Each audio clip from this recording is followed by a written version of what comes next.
From Brooks Stadium, Conway, South Carolina, this Sun Belt football. It is a warm and beautiful November afternoon on the surf turf. The final month of the regular season is here, and we're set for a high-stakes conference matchup.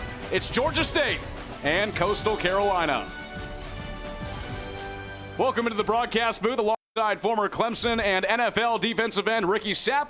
I'm Sam Wiederhaft. Ricky, if you're a member of Teal Nation, there's a lot to smile about. A 3-game win streak. Samari Collier, the new quarterback, has stepped in and really made a big difference. A win today. You get a bowl game appearance for a 6th straight year, but they've never beaten Georgia State at home, and this team is highly motivated to get rid of those losing ways. S-Dub, this is what college football is all about. When you talk about the starting off the year struggling a little bit, they get the quarterback 3, Samari Collier, and he gets this offense rolling. The defense and special team has stayed consistent. Now, the Chanticleers has entered that with an opportunity to play for the division. Georgia State coming in, Coach Dale said it. He said they're trying to build tradition. So I'm sure they're going to come in tonight and get their first conference win. For tonight, we're watching that quarterback matchup. Two guys that have similar journeys of how they got here, and Ricky, similar abilities as well. Yeah, so you got two guys that can get using their legs. Now, Cam does a great job of not turning the ball over. Samari does a great job of getting third down and moving the ball. It'll be interesting to see both of them play tonight. For more on tonight's matchup, we head down to the third member of our crew, Haley Nitchie. Sam, Coastal's quarterback Samari Collier may not have started the season under center, but he has made his mark on Coastal's offense. His teammates and coaches often refer to him as a gamer because everywhere he's gone, he's won, and Coastal has been no different for him. CCU offensive coordinator Drew Hollingson said he has the most confidence and that Coastal fans should too. Sam? Thank you, Haley. The Chanticleers find themselves in second place in the Sun Belt East Division behind JMU, who got a win earlier today, but it's a 3-winning streak that has turned this season around for the Teal. A win over ULM, a win over App State, and you go back last Thursday, October 30th, they took down Marshall in convincing fashion, 44-27 the final. Coastal will be kicking off, and Georgia State is set to return to begin things. And you can only, they're going to come out here and keep rolling the momentum that they have. Can pick up their 4th win row here on the Surf Turf 2.0. Georgia State 1-7. They had a bye week. Last play South Alabama on October 23rd. A 38-1 loss in that game on a Thursday night. Game losing streak for the Panthers. They're going to try and break it in a place that they've been very successful here in Conway.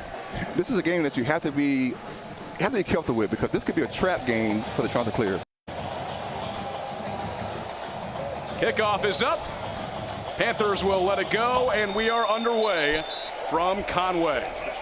Earliest start time of the year, 4 o'clock kickoff time at Brooks Stadium. And the Panthers are come out on defense. The Panthers offense led by who once was a 3rd-string quarterback, Cameron Brown, the junior out of Warner Robins. And one of the things that he does well is he doesn't turn the ball over.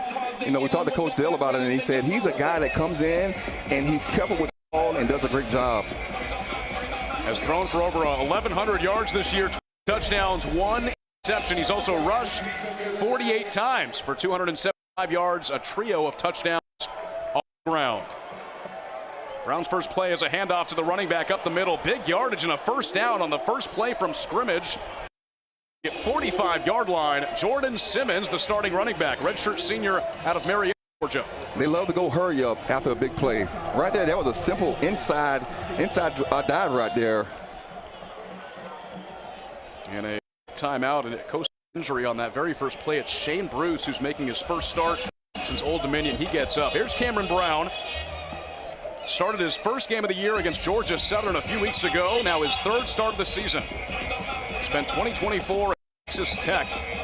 But this Panthers coaching staff is very confident in the abilities that he brings to the offense. Well, we talked to Coach Hugh, and he said that he adds to the running game, so they try to use him in all phases. Offensive coordinator Hugh Jackson, former NFL head coach, first year as the OC in Atlanta. It'll be Simmons again, powering up the middle, down to the 40-yard line. He crosses into Coastal territory. And that was the same as they just ran. They had stacked receivers on both sides and ran the inside drive. If it's running it. They go back to up the middle. This time it's stopped early, but it'll be enough for a first down.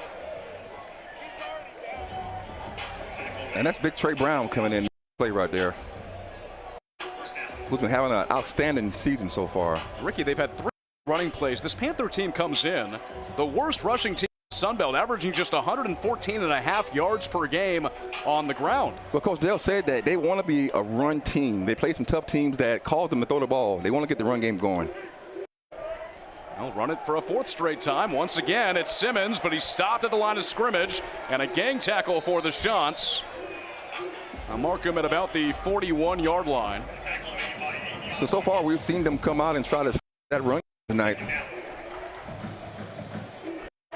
This Coastal defense led by first-year defensive coordinator Jeremiah Johnson, coming from Louisiana Tech. Had a lot of success, and his Soul Collector defense has been fun to watch throughout this campaign. Passing it for the first is Brown. Across the middle, it is complete at the 35-yard line. That's their number 1 receiver, Ted Hurst, who got many of the catches for Georgia State this season. 48 receptions now for over 690 yards. Yeah, we talked to Coach about him, and he said he's one of those guys that complains. He doesn't want the credit. Shows up and works. And he said he gets that ball. He's 50-50 when that ball's in the air. It sets up a 3rd and short for Georgia State.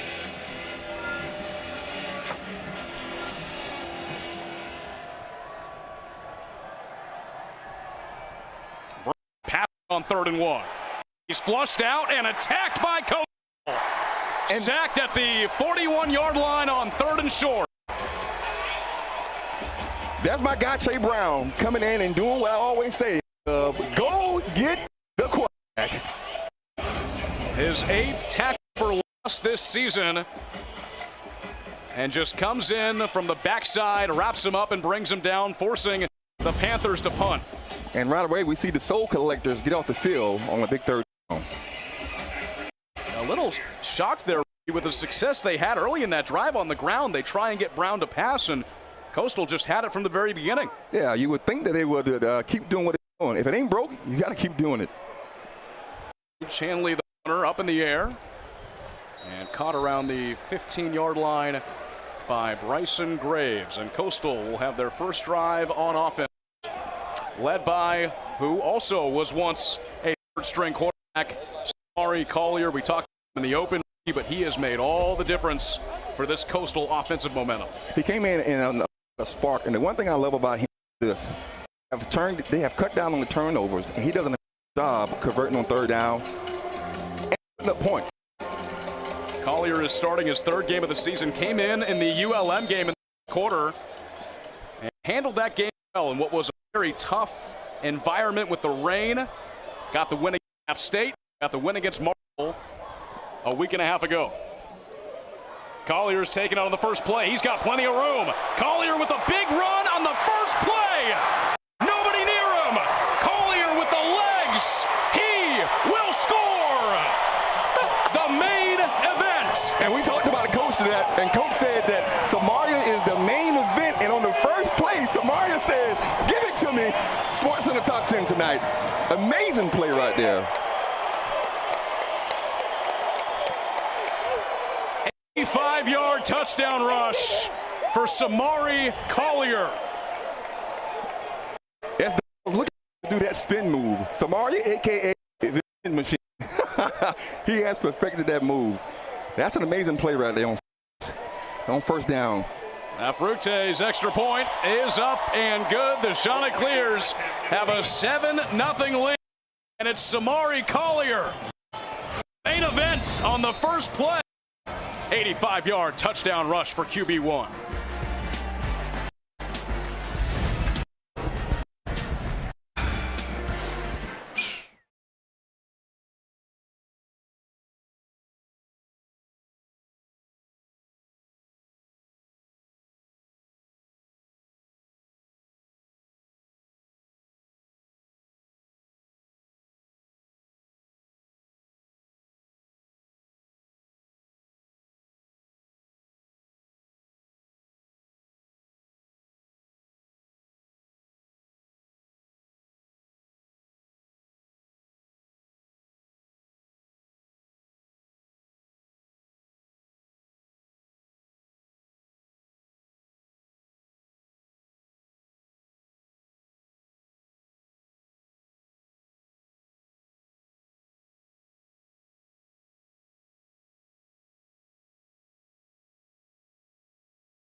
Samari Collier has added to this offense an 85-yard rushing touchdown on the first play. And when Coastal started 2-3, head coach Tim Beck said, we got to go back to the drawing board. It was on that drawing board. They leaned into their personnel strength. They found that groove on the ground like you just saw. Next man up with Samari Collier, and they've spread the love across their running back and receiver room. And Ricky, it's made a huge difference in this 3-game winning streak. You can see what they have been doing for the last couple of weeks. They have been getting better and better by going to that drawing board.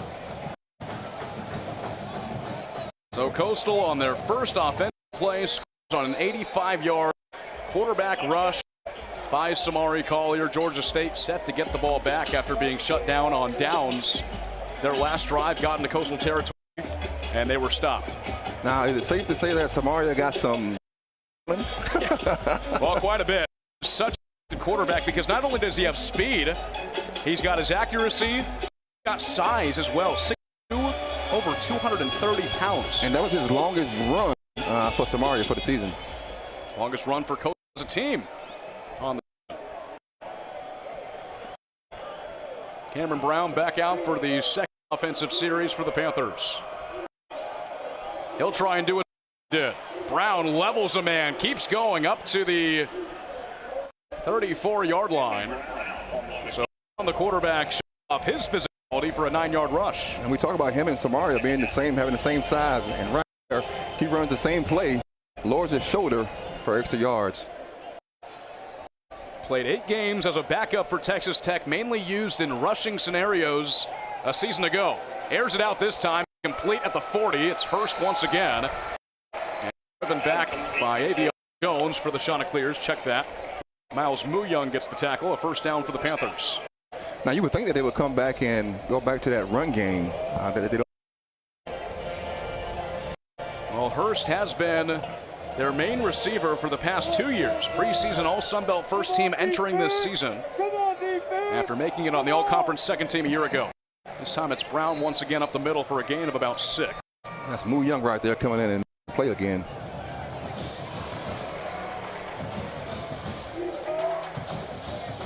That was something that Jeremiah Johnson stressed to us, was containing Cameron Brown and what he can do. Handoff across the 50-yard line, and they'll mark him right at midfield to Jordan Simmons. That sets up another 3rd and short. So in this scenario, last drive, the Panthers pass the football. Let's see what they do in this play. Yeah. Let's see what they do in this play. I think you have to hand it off right here. And they do. It'll be Simmons carrying it across midfield.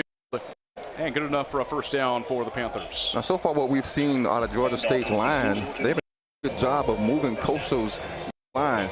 You see 2 linebackers just came down to both gaps to try to stop the run, but they pick it up.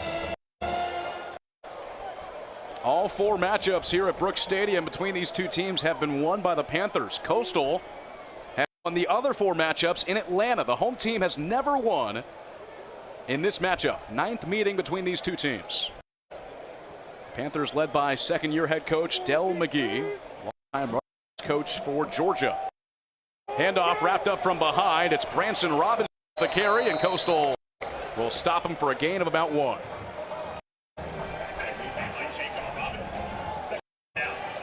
That was a great job right there by Moo Young backfield and getting that tackle for right there. 2nd and 9. Coastal had longtime linebacker Shane Bruce in the starting lineup, got shaken up on that first drive and came out. And I have not seen him on the field since. Back to pass is Brown. Goes across, has a man up inside the 25-yard line, complete to DJ Riles, shirt junior from Columbus, for a big first down. And that's Wayne on the play, making the tackle right there. That was a good job right there by Brown. Sitting in the pocket, had some pressure, and let it rip and made the connection. 1st and 10 at the 22-yard line. And it'll be Robinson stopped early. That's a Mario right there, coming down and making a great tackle. Gordon and Raheem Diawara both in the tackle. Sets up a 2nd and long. 8 minutes to go in the first quarter. Coastal only run 1 offensive play. And that went to the house. 85-yard rushing touchdown, the biggest play for Coastal this year by none other than Samari Collier. Brown on 2nd and 9 toward the corner. Hurst at the 10. Hurst makes a move. He's tackled at the 5. And that's their guy that they go to. That was a great job by Luke Murphy right there making the tackle. His 3rd reception this evening. Well, we talked to Coach Jackson about him coaching Chad Johnson, and he said, look, you know, the guy that maybe has a talent like him could be this guy right here, Ted. Yeah, he says he's not as colorful as Chad Johnson not as colorful. was, but we'll tell that story later, S-Dub. Well, Hurst is a guy that doesn't care who gets the credit. Very much a team player and somebody that Georgia State loves having in their corner. Goal from 5. The handoff. It's Simmons on the carry. Gets down to the 2-yard line. Panthers pressuring. I'll be interested to see if they go quarterback keeper on the play. Normally when they get in the red zone, they love for Cameron Brown to keep the ball and run it down here in the red zone. Del McGee said he wants to be a rushing team. They have struggled to do that this season.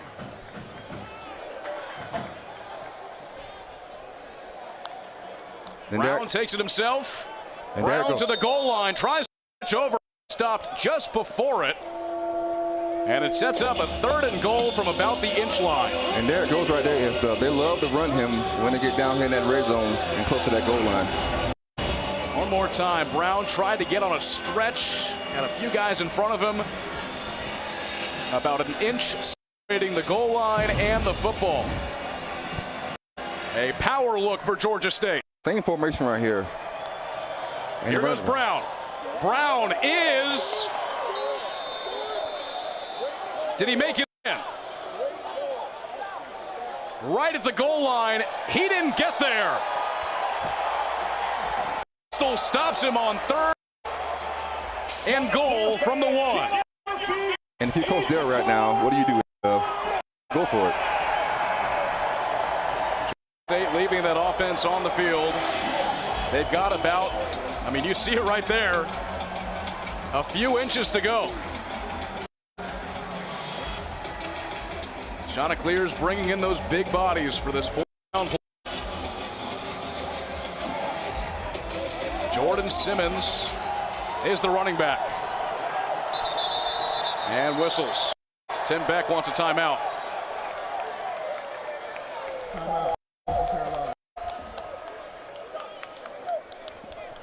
So Coastal takes a timeout, awaiting this 4th and goal pro play inside the 1-yard line with 5:10 to go in the first quarter. But this is one place that we've seen Coastal step up is in the red zone. They've made stops throughout this 3-game winning stretch. Yeah, the defense has done a great job all year making big plays down. One of the things that we talked about to Coach Jeremiah about, he said, listen, we want to be consistent and we want to make sure we get off the field. And he said this, he said EEM. He said effort erases mistakes. Talk about the violence his soul collectors bring. They're holding to 18 touchdowns in 36 trips to the red zone. Trying to make it one more miss right there. And there's Jeremiah Johnson, his first year in Conway. In common, we were talking to him and he said that he gets up at 4 a.m. to start his day. Coach, me. He's up and ready. He watches film for a long time to study the opponent. And we'll see what he draws up here on 4th and goal. Panthers looking to put it first time. Branson Robinson will line up as the running back. Brown has been stopped twice on back-to-back runs on short yardage situations. Coastal everybody. Brown hops over the defense and gets into the end zone for a touchdown. Moving on the field, it's a touchdown. Now, I'll be interested to see this replay right here. He went over the top, but I want to see it from a different angle right here, S-Dub. On 3rd try, Cameron Brown, dual threat quarterback with the leap and the stretch. I don't know if the ball crosses the plane. Replay so far. I think you have to take a look at this. Liam Rickman on for the extra point for Georgia State.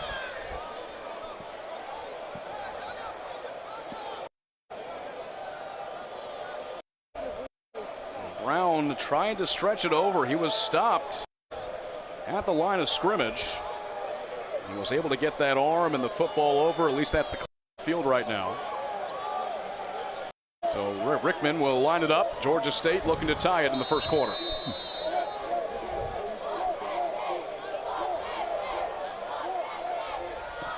PAT is up. Panthers even the score. Both quarterbacks using their legs. Collier and Brown each with touchdowns. 7-7 in quarter one.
Panthers even the score 7-7. A 1-yard touchdown rush by their quarterback Cameron Brown. Both teams trading scores here in the first quarter. Ricky?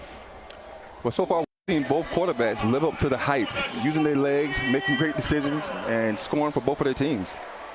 It is homecoming week on campus at Coastal Carolina. The main event is this right here. Coastal trying to take down Georgia State at Brooks Stadium for the first time ever. And you know, the one thing you got to love about homecoming is seeing all of the older guys that came through build this program. I love that about homecoming. We have many former Chanticleers in attendance. Bruce Mapp is here. Player for Coastal Carolina in their FCS days. Back to the Chants. They'll let that kickoff go, and Coastal will get it back on their own 25-yard line. An 85-yard touchdown by Samari Collier on the only play they've had offensively so far. And I'm sure that Coach Drew wants to run it back and do the same thing. Big difference has been the running game for the Chanticleers, and actually the rush for over 180 yards. Their all wins have come when they've ran the ball. Javen Simpkins, the starting running back, had 9 rushes for 38 yards. Marshall with a reception for 8 yards there as well.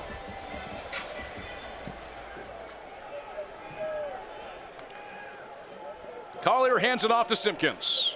He'll squeak through a little hole there. He pushes forward for 5 yards. And sets up a 2nd and 5. That was a great job right there. Chanticleer's offensive line, moving the D line to the right. And Simpkins did a great job of finding that gap and getting in there. Leads in running with just under 50 yards on the ground per game. A couple of touchdowns this year for the junior, 3rd-year Chanticleer. And now the Chanticleers come out and they got 2 stack receivers on both sides. Hands it off to Simpkins once again. He's got space, bounces out wide, cuts it up the middle, up to the 4-6, and a first down for the Chants. So Coach Drew said, whatever you can do, I can do better. So they come and run the same play. Right here's a simple handoff. He sees the vision, see the green, makes a good move right there. Another handoff to Simpkins. That time he falls. Stumbled before he got to the defensive line. Might have lost one. Ricky, you're talking about first-year offensive coordinator Drew Hollingshead, Western Kentucky. And talked about his adaptability throughout the season. Came in, wanted to run the air raid, realized that Coastal didn't really have the personnel for that.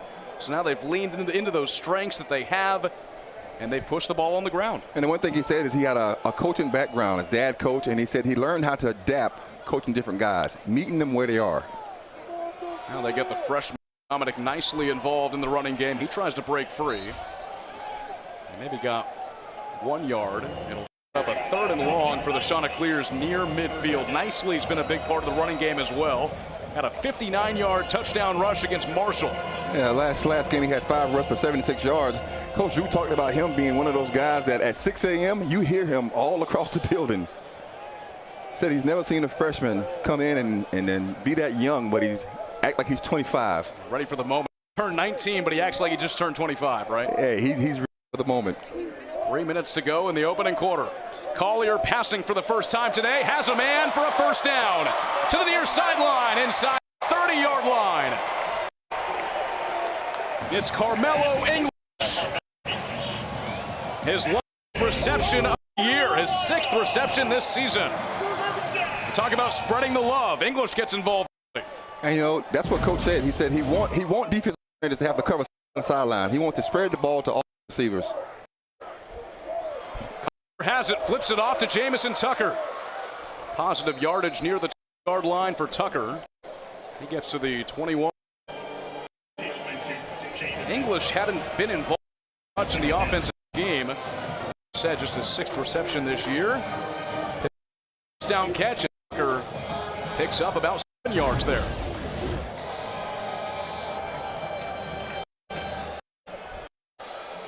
There's nicely right behind Collier on 2nd and short. Simpkins in the game as well. They flip to nicely. Nicely runs into his own man, spins around, and is down 15 or 7-yard line. It will be a first down. Haven't seen that formation too much with Simpkins right next to Collier, nicely behind him, but they have that option play that they just ran and looked pretty good. Well, the option to run many different plays when they go in that formation. You got two really good running backs that you can utilize right there. That was Henry Bryant right there for Georgia State making that play.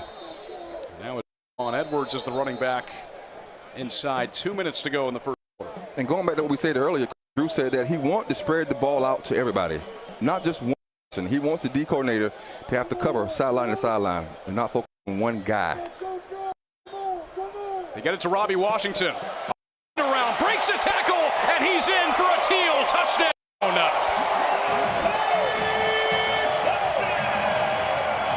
Washington breaks toward the corner, and it's 2 rushing touchdowns for the Chants in the first 2 drives. And Robbie Washington says, Samaria, let me get. He clicks his heels, and he's home. 2nd touchdown for the redshirt sophomore from Miami this season. Had a pair of receptions for 16 yards. Marshall. They've used him in that play before. And he breaks a tackle and gets in for a touchdown. Afruta's extra point is good. It's a 14-7 Coastal lead as Collier connects with Washington. Easy pitch right to him, in front of him. And Washington cashes in. It's an easy pitch. And he finds the green, gets up, gets to the end zone, and he says, I'm home.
Scores really what they've been doing so well these past few games, Ricky, establishing the run, have the pass mixed in there as well, a 25-yard connection to Carmelo English right here. Robbie Washington fills it out for the touchdown, and this is what Coastal has really gotten in the groove of doing the past few games. And I think Coach Beck talked about a little bit. He said teams are afraid to blitz right now because of Samari doing a great job. And I think when you have a quarterback that can run the ball like that, it opens up the run game for the Chargers.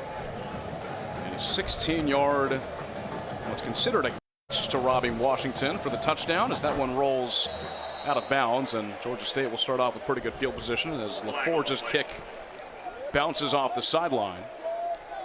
Talking to Coach Dale a couple days ago, you know, he said they got 4 C's that they go by. He said composure, he said consistent, he said, you know, Panthers can't beat Panthers.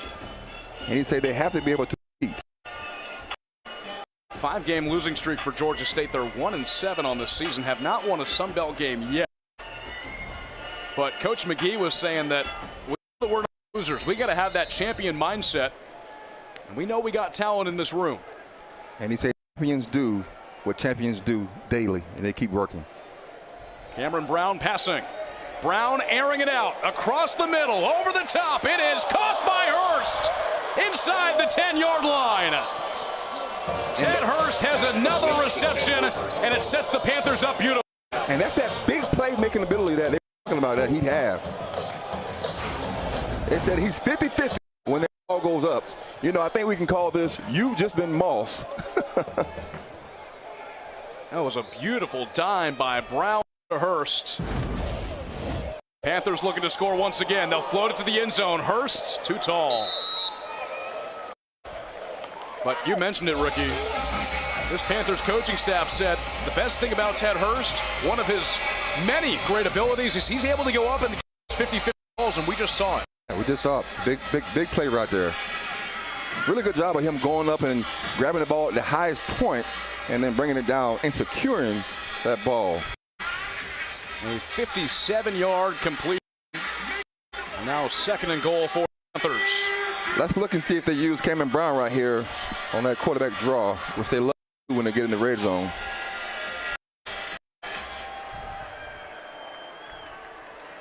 Dennis Murray Jr. in as the running back and a timeout. Timeout, Georgia State. Timeout. Panthers take a timeout with 58 seconds to go in the first quarter, and what's been a first quarter full of fireworks so far. Both offenses move. Well, you know, going back to the story we said that we would talk about later, you know, Ted makes a big catch. Coach Hugh Jackson coached Chad Johnson. Like, Chad used to call him and say, hey, Coach, I'm open. At 2 a.m., Chad Johnson would call Hugh Jackson and say, hey, Coach, I'm open. So I asked Coach, I said, Coach, do you have any players on the team like that? He said, Ted is the guy, but he's not as colorful as Chad. Can you imagine somebody calling you at 2 a.m. and saying, hey, Coach, I'm open? I don't know how I'd react to that. But Hugh Jackson brings all of his experience. He was the head coach of the Oakland Raiders in 2011, the Cleveland Browns from 2016 to 2018. He was the head coach at Grambling State most recently. His 2nd year in the Panthers program and 1st as the offensive coordinator. 2nd and goal. Brown looking to the end zone, caught for a touchdown. Open, Grant Harper, the tight end, 6. That's the thing Hugh Jackson talked about. He said that he's rolling, and right there we see him get 6. His 3rd touchdown of the season, scored 1 against South Alabama, had a couple of receivers for 24 yards. And Hall brings the Panthers an extra point away from tying this up in the first quarter. So far we see Brown doing a great job of distributing the ball, not only to his big-time receiver, Ted, but he's spreading it out. Rickman's extra point good. We all knotted up. 4 all inside 1 minute to go. And this touchdown pass one more time. And it's just a simple slant move right there by him to get 6. So Cameron Brown picks up his 13th passing touchdown of the year, had his 4th rushing touchdown on the Panthers' first drive.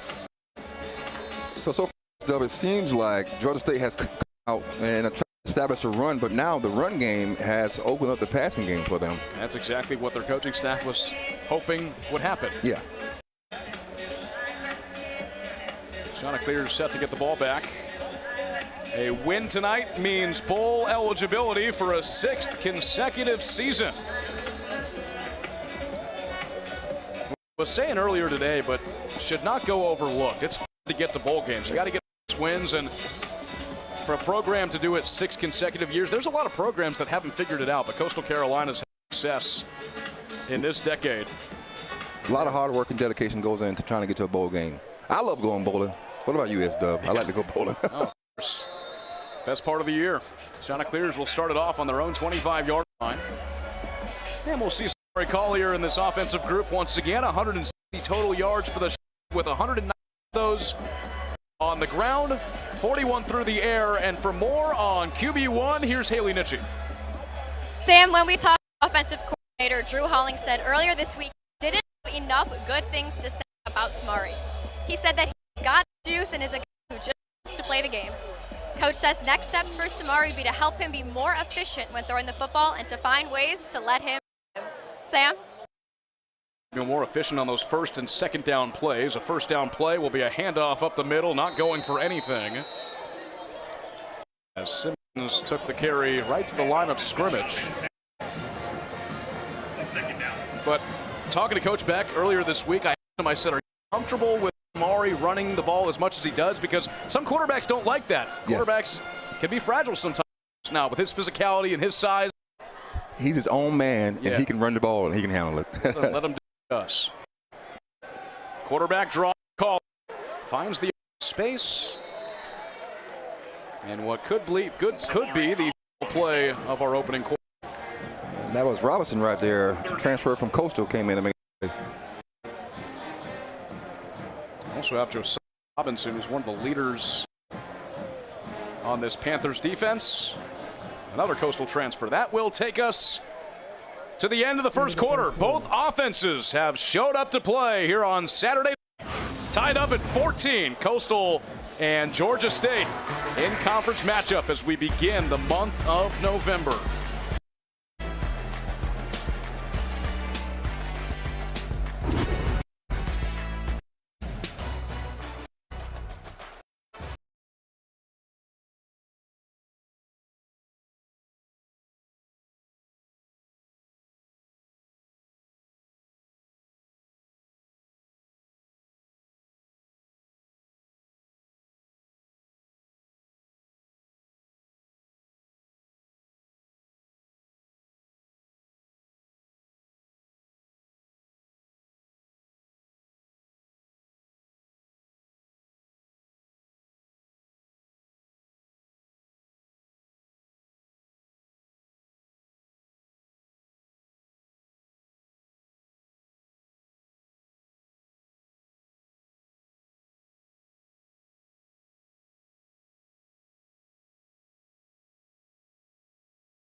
Well, where else would you rather be on a college football Saturday in November than Conway, South Carolina, as we begin the start of the second quarter? Alongside Ricky Sapp, Sam Wiederhaft with you on ESPN Plus.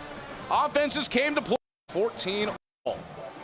Coastal starting off back on offense. It'll be a third short play. 32 from their own 33-yard line.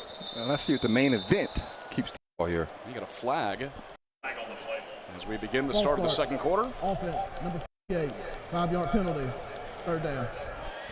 False start goes on Thomas Johnson. Had to fill in as the center for the injured Zach Elam. Bump Coastal back on what was a third and short play. The last couple of games, that old line has been playing extremely well. You know, they had a lot of injuries early on in the season, but they have kind of settled in and been playing well. And you'll have another false start. Bryson Graves, the wide receiver, got moving early. Offense, number 4, 5-yard penalty. Well, this is shocking, Ricky. Coastal had really shortened up the penalties during this winning stretch. Came into tonight as the second least penalized team in the Sun Belt at just 50 yards given up a game on penalties. Well, it's what you said. Is they cleaned it up early on in the year, and now to see that right there, that's got to be disappointing. Now it's 3rd and 12. Here's the first play of the second quarter. Collier dumps off a screen pass. It'll be a first down for Simpkins and more. Up to the 44-yard line, so erase those false start penalties. Simpkins says, I'll take care of it. That's a big play right there. Simple screen play right here. Catch the ball, looks upfield, make a couple moves, gets the first down. And Coastal goes hurry up right away and hands it off to him again. Back to Simpkins once more. He gets to midfield for a gain of 6. Back-to-back plays to the experienced back Jabin Simmons, to the offense. who's led this back room that's full of a lot of talent. Going back to what we touched on earlier, offensive coordinator Drew Hollingshead said that the two freshmen, Javon Edwards and Dominic Nicely, he's never had two freshmen that have been as ready for the moment as those running backs are. And that speaks to who they are, what kind of character they have. Time to throw for Collier. He airs it out long to the far side, a little too far. Looking, there is a flag. He was looking for Malcolm Gilly. Those two connected for a 69-yard reception. Defense, number 28, 15-yard penalty, automatic, first down. That's Causey the third right there. The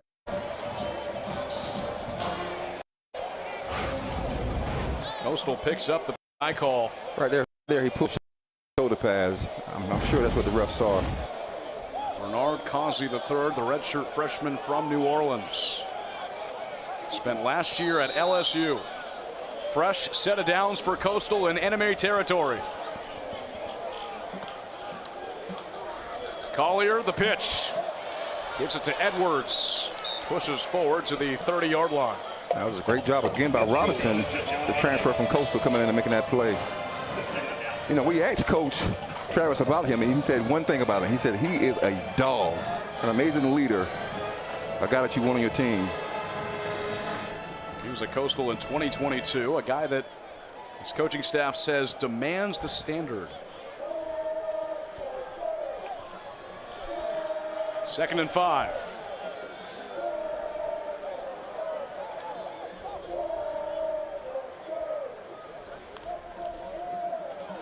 Handoff to Edwards. He bounces out wide, has some space. Edwards for a first down in the red zone. And that's Jalen Jones, a.k.a. the Juice Man, what Coach Travis called him, making that play. Right there on that play right there, that was an amazing job by the offensive lineman, pulling everybody holding their blocks and giving Javon a chance to get out there and make a big play. 4 carries for 20 yards against Marshall. Over 200 yards on the season, 1 rushing touchdown for Edwards, who comes out for Simpkins.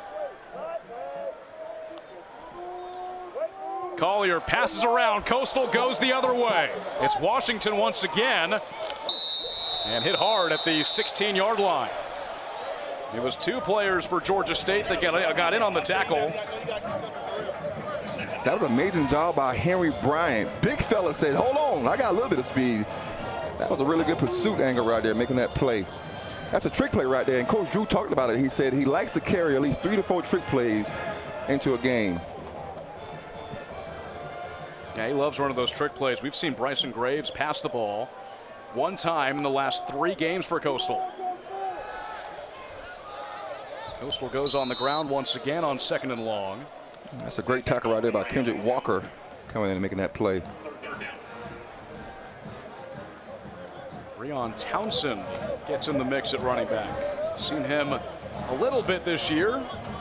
He comes off. Simpkins back in on 3rd and 6 from the Panther 13-yard line. Coastal has scored on each of their first 2 offensive drives. Collier to pass, and he just throws it right into the surf turf with players coming. There's no foul. Trying to set the screenplay right there. Receiver in the area. 4th down. Tried to set up the screenplay right there, but Georgia State defense read it very well, so he had no choice but to throw it in the ground. That's something that Coach Beck told us with the way that the way that Collier's been able to move. Coastal hasn't gotten as much pressure. That time, the Panthers got through. So it's Kian Afrute to take the field goal for the Chanticleers. Who has been consistent all year. A 30-yard look. Afrute puts it through. He is now 11 for 11 on field goals, one of 5 kickers in the country who have made all of their field goals with a minimum of 10 attempts. Chanticleers take a 17-14 lead in the 2nd quarter.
Well, you see what the Soul Collectors have done for the Chants this season. 8 forced fumbles. They've recovered 6 of those, 8 interceptions. Defensive coordinator Jeremiah Johnson says, we don't like to call those turnovers. We like to call them takeaways. Because they sound much harder to get. And I agree they are. Takeaways are definitely harder to get. But, you know, he talked about the defense kind of playing sloppy the last couple games. And he said, listen, we have to attack, execute with violence together. It takes 11 to execute. And that's what the Chanticleers have to do right now on defense tonight. They stopped the Panthers on the first drive. There's a whistle before that kick by LaForge.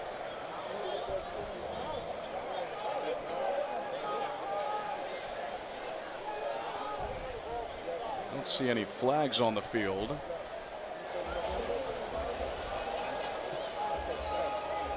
Looks like we'll just redo that kick.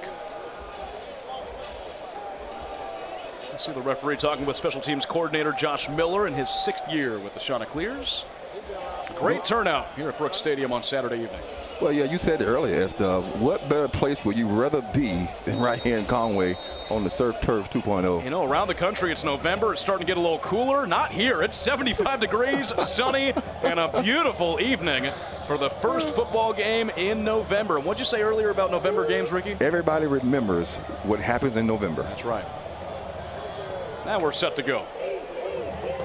Kick is back, and will be a touchback. LaForge on its last kickoff hit it out of bounds, so the Panthers will get it from their own 25-yard line. They will come back out with 174 yards of total offense.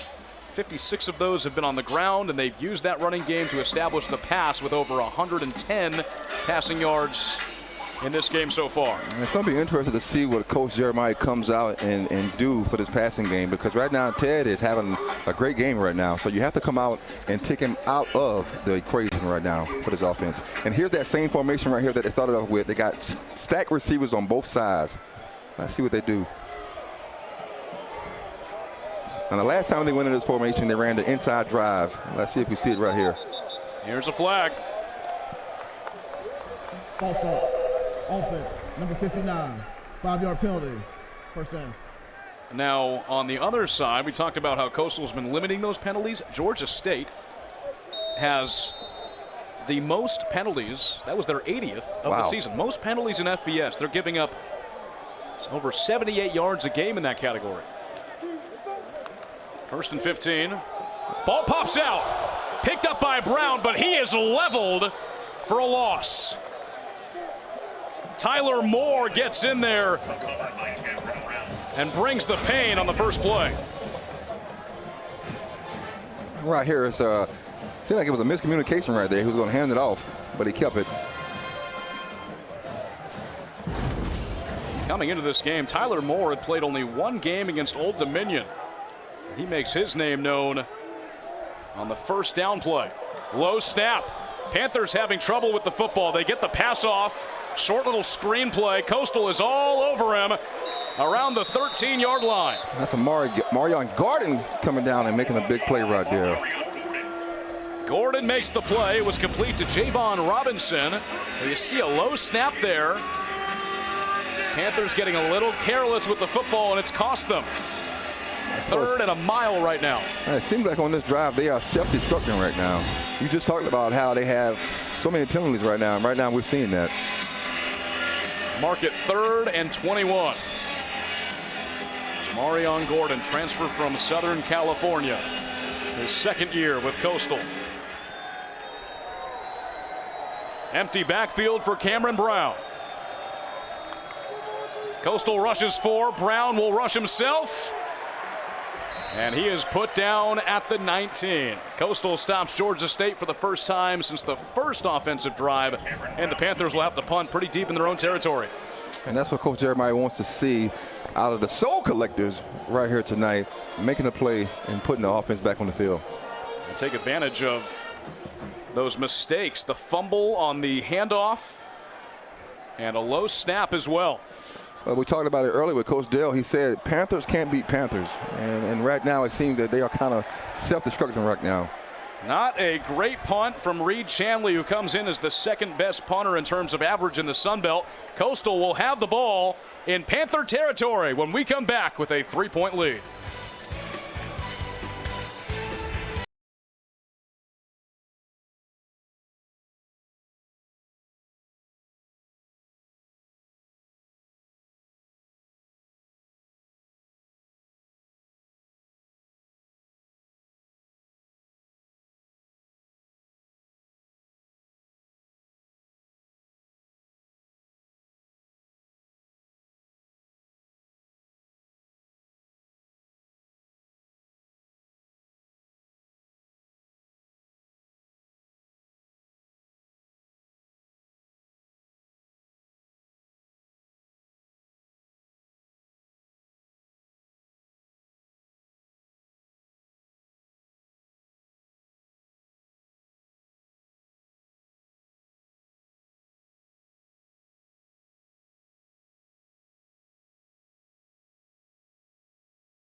Well, there is one of the best ever baseball players to wear teal. Caden Bodine won the Buster Posey Award and was instrumental to Coastal and their Omaha run.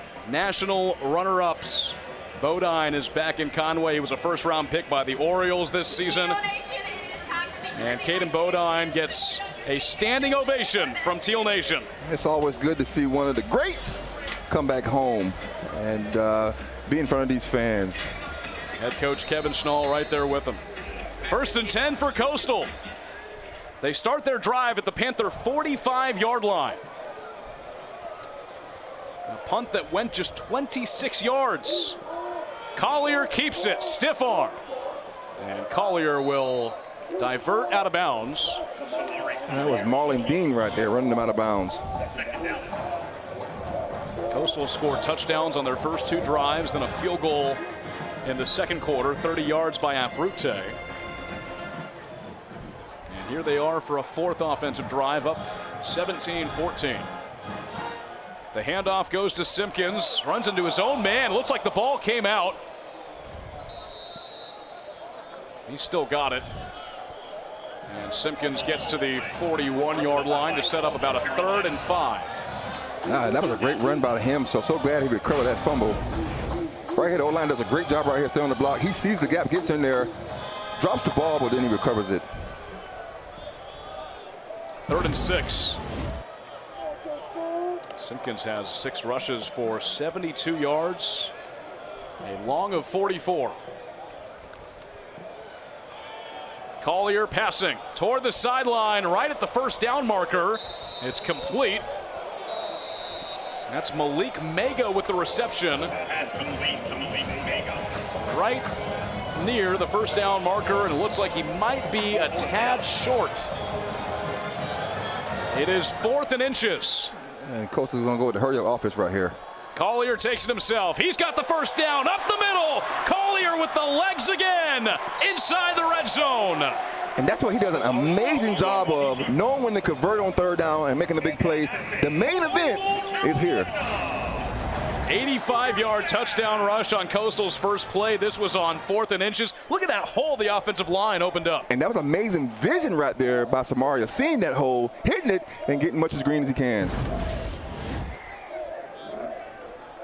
At the Panther 13.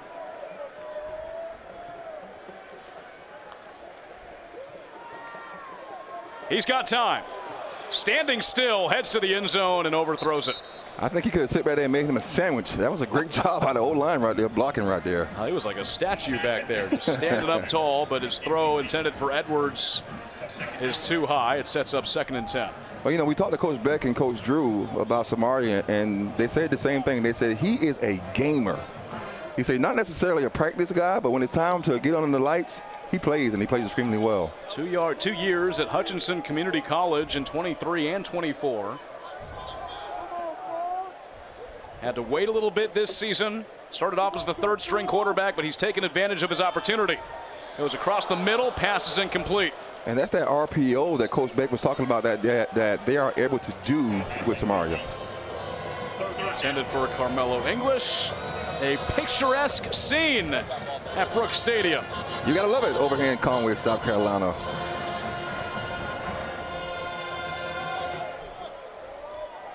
It'll be 3rd and 10 now for Coastal. They've scored on 87.5 trips, 87.5% of their trips in the red zone this season coming into this game. Georgia State showing blitz right here. Let's see if they actually send some guys while they drop in coverage. Play clock at 7. Collier passing. Feels the pressure. He is sacked. A big hit right up front. Jartavius Flournoy brings him down on 3rd and long. He's been having a good game quietly so far. His first sack of the season, and it brings Afrute out for a 2nd time. This time it's a 34-yard field goal for Afrute. Well, let's see if he can continue to be consistent like he's been all year. Good snap, good hold, kick. Has enough, and it's through. So Afrute is now 12 for 12 this season. Coastal has field goals on back-to-back drives, and they have a 20-14 lead with 6:47 left in the first half.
Back on the surf turf, Georgia State has held Coastal to field goals on back-to-back drives. Afrute has knocked it in from 30 and 34. So he is 12 for 12 on this season. Coastal has certainly gotten the consistency they were looking for from Afrute coming out of the transfer portal. They got a 6-point lead. Yeah, Coach Beck talked about that a couple of days ago. He said he got the right guy at the transfer portal, and he is doing an amazing job. Call him Mr. Consistent. He has certainly been that this season. Played last year at Nevada. This kick will be returned at about the 2-yard line. And wrapped up on a big hit at the 26-yard line. And that was Kyle Washington on the return. I think Coach Jeremiah talked about they having some returners that was kind of scary good. He also said he had to prepare his special teams unit for Georgia State bringing it out from pretty deep in the end zone. Zeke Campbell is back on the field with the Coastal defense. He's really been the main leader for this Soul Collectors crew this year. 5 sacks, third in the Sun Belt. He's got 1 tackle tonight. And Coach Jeremiah Johnson said that he's just an unbelievable kid with a very high motor and is certainly a factor in many plays throughout the game. Pass complete on a little screen pass, hard hit and pushed out of bounds. That's Jordan Simmons right there coming up with the catch. Tackle made. Fred Adams, junior defensive back, moves him out.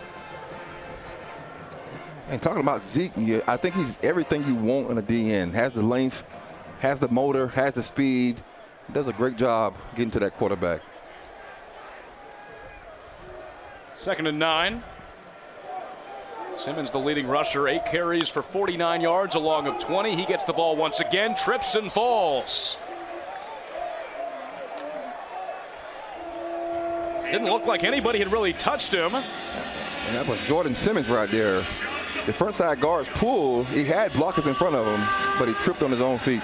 The turf monster got him messed up. 3rd and 8. Panthers are 1 of 4 on 3rd downs tonight. It's empty backfield for Brown. 8 of 9 through the air for 113 yards and 1 touchdown. Coastal showing some blitz right here. Let's see if they bring him. Now Simmons next to him. Coastal backs off the blitz. They still get pressure on Brown.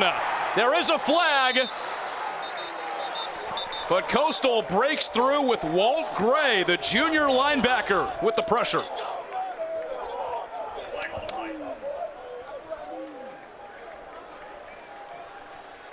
Here's the call. There is no foul for intentional grounding as a receiver in the area. Holding. Offense, number 59. That penalty is declined, 4th down. An obvious decline on the 3rd down incomplete pass, but how about Walt Gray breaking through, and you see him break that block right there, almost brings down Brown. That was a great job right there. So we see the Soul Collectors get off the field on 3rd down.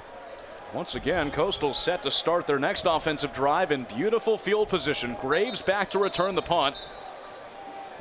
The last one from Chanley was just 26 yards, and Coastal started their drive at the 45-yard line, got a field goal out of it. When you talk about Gray making that play, that was a great job of him coming off that edge, using his hands, active hands, and getting to the quarterback. For all you young D linemen out there, that's how you do it. And you linebackers, active hands and having that motor will help you make a play. They're going to move this ball back up to where it was. Obviously, it was called an incomplete pass. I think there was some confusion with the referees thinking that Gray made that sack. And now Tim Beck wants a word with our officials. The previous play is under video review to determine that the quarterback was down prior to releasing the pass. So they are going to go back and look at that to see if Gray made the tackle, if Brown's knee was down before he got the pass off. And Ricky, this could really impact field position here because look how far behind the line of scrimmage he is. I think his knee is down. This would be a difference of about 6 or 7 yards, call it. Let's see if that, oh yeah. Yeah, knee is down. What an amazing job by Grado coming in and making that play. And, you know, Cameron tried to get the ball out of his hands. That's a great tackle right there. Junior from Wichita, Kansas. Had only 3 total tackles coming into this game. Gray has had to step up. That linebacking core has been pretty roughed up throughout the season. Wyatt Gideon, typically a starter. He hasn't played much. Shane Bruce has dealt with injuries. And Gray is one of those players that's had to step in. And here's right here, Gray making a play. After video review, the quarterback was down at the 18-yard line prior to releasing the pass. Ball be placed at the 18-yard line, 4th down.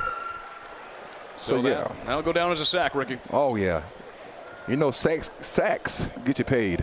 Great job right there by Gray. And it backs Georgia State way back up. I shouldn't have said 6 or 7. It's more like 6 or 7? Nice. Oh, had to say it. I had to say it. Yeah, I didn't say anything. Probably about 10 yards from where that line of scrimmage was. So Coastal really set to get some pretty field position when they get the ball back. Let's see if they try to go after this right here. A long wait. They've got plenty on the play clock. There's the punt. Much better than that last one. Graves inside the 30-yard line, and he will be pushed down right at the 30.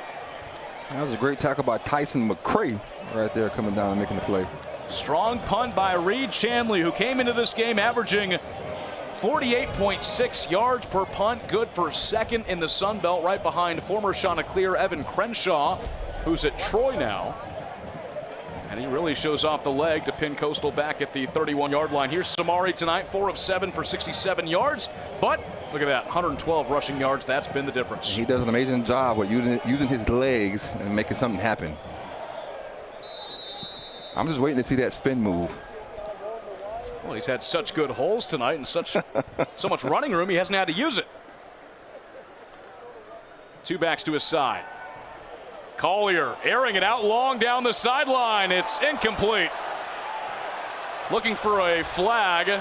It won't happen. Intended for Gilly.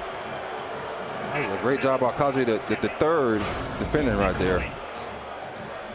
Those 2 connected for a long 69-yard touchdown pass against Marshall. Gilly was actually clocked at 23 miles per hour as he was speeding into the end zone on that play. That's rolling right there, S-Dub. Yeah, it is. Low snap. Simpkins gets the carry. He's got running room. Had a huge hole, and he breaks free. Simpkins in a foot race. Pushed out of bounds. Deep in Panther territory. There is a flag back at the 29-yard line. Holding. Offense, number 58. 10-yard penalty. Second down. And that's what you don't want to see. After making an incredible run, the offensive line did a great job of blocking, making that hole where a Mack truck could have went through there. But it comes back on a penalty. Look how wide that gap is right there, that hole is.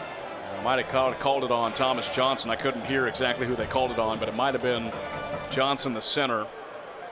And just a complete flip where Coastal is going to have it near the 20. Now it's second and very long at their own 21.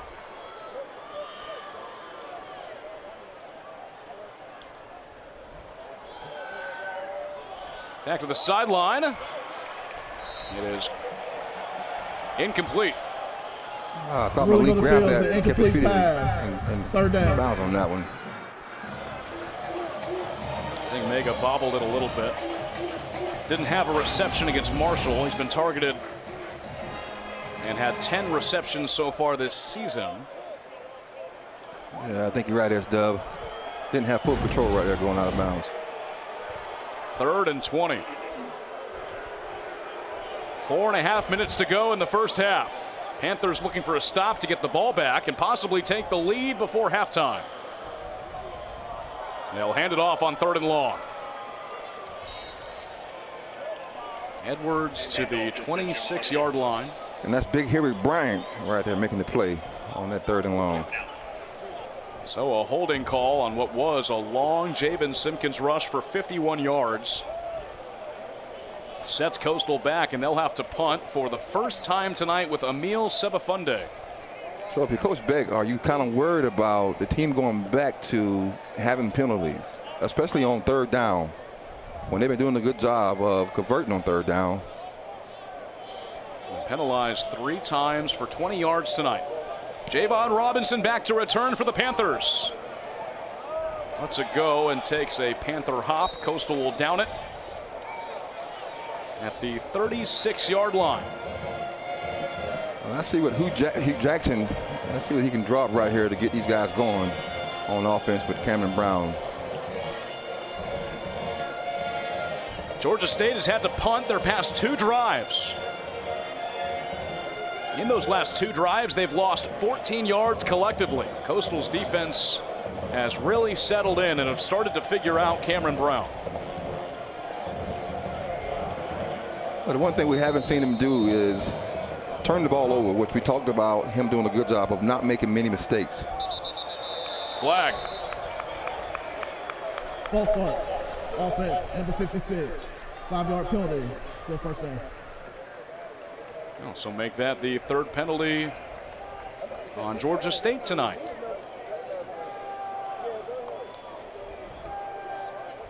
Pushes them back before they even started this drive. I think so far both offenses right now are shooting themselves in the foot right now. Georgia State trying to snap a 5-game losing streak. There's another flag. Could it be another false start? It looked like Zeke is pointing to them. False start. Offense, number 54. 5-yard penalty. First down.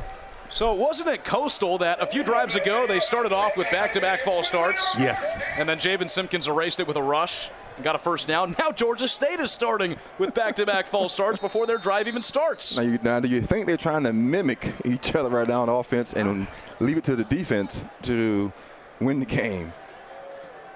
Now the defenses have settled in here in this second quarter after both teams were firing offensively in the first period. So 1st and 20. Brown's pass is incomplete, looking for Hurst. Pass intended for Hurst. Incomplete. Second down. Hurst has 4 receptions for 87 yards already in this first half with a long of 57. It sets up 2nd and 10 for the Panthers. There's big number 1. 6'3", 195 from Savannah. Brown almost stumbles. He'll get the pass off, but immediately with a big hit is Fred Adams. Fred say, boom, hello. He is all over this play on Dennis Murray Jr. Pop. 3rd and long. SW is 3rd and long. You know what that means, right? Go get the quarterback. Well, let's see if Zeke can make something happen right here on this 3rd and long.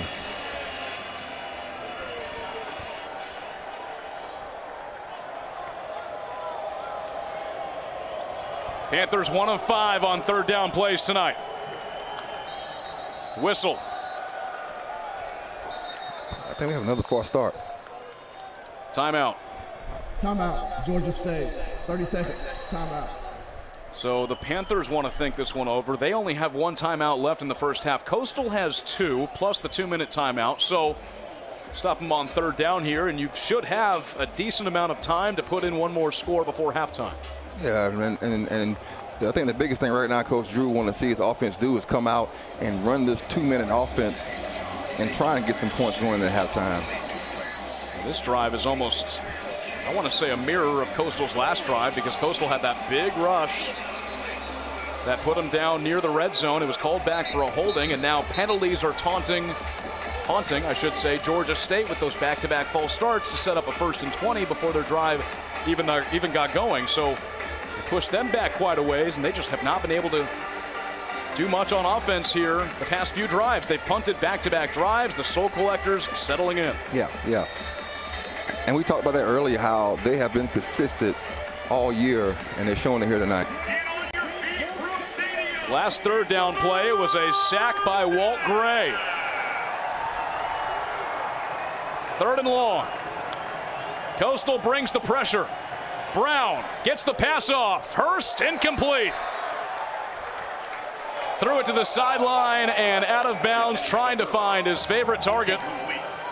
And Hurst is now getting in a bit of a shoving match on the Coastal sideline. He's had to be pulled out of there. It seemed like somebody took his towel and he had to go back and get it, S-Dub. Well, he quickly goes back and get it. I thought I saw some shoving, but either way, it's going to be another punt for Georgia State.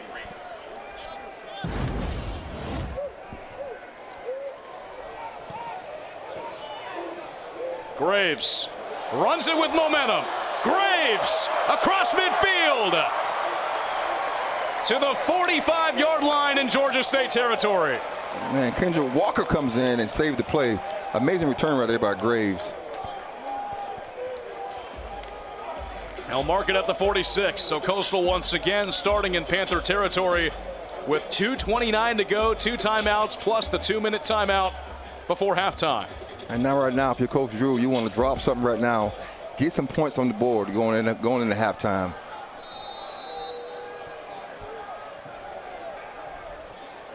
Collier has Jalen John as the running back, getting in this game for the first time. His pass is complete to Cameron Wright.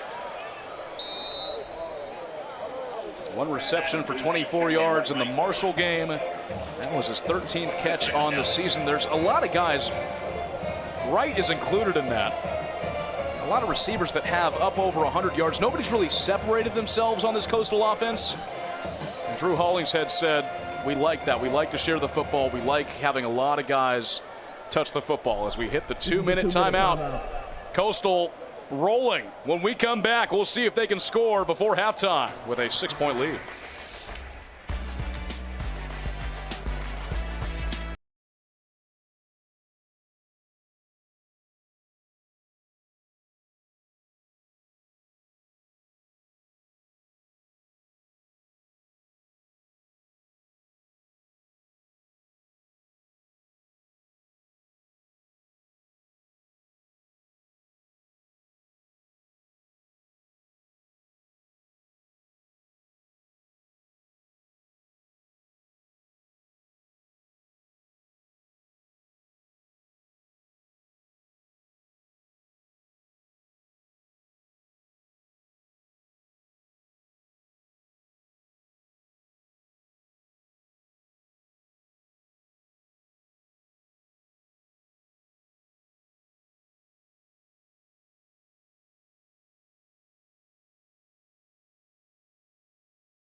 We got the trolleys bringing the fans here to Brooks Stadium, and you want to see this one. Coastal leads at 20-14 as we are closing in on the end of half number one. Coastal has a 20-14 lead, and the ball in Panther territory. It's 2nd and 7 from the Georgia State 43-yard line as Coastal tries to score before halftime.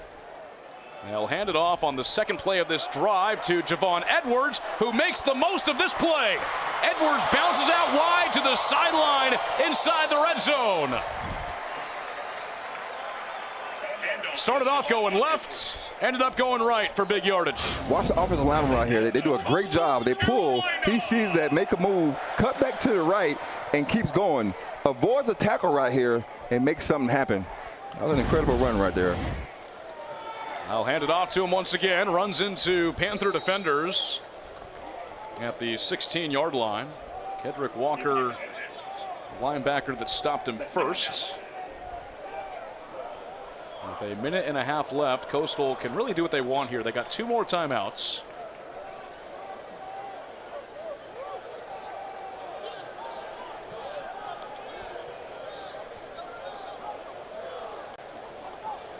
Gone back to the rush here on this drive. Collier passing now. Collier has to move out of the pocket, hit hard at the 15-yard line. That's a great gang tackle. That's a great gang tackle right there by Georgia State. And now timeout taken by Georgia State, their final of the first half. Well, that was that spin move that I was talking about that he has perfected, but on that one, didn't seem to work on that one.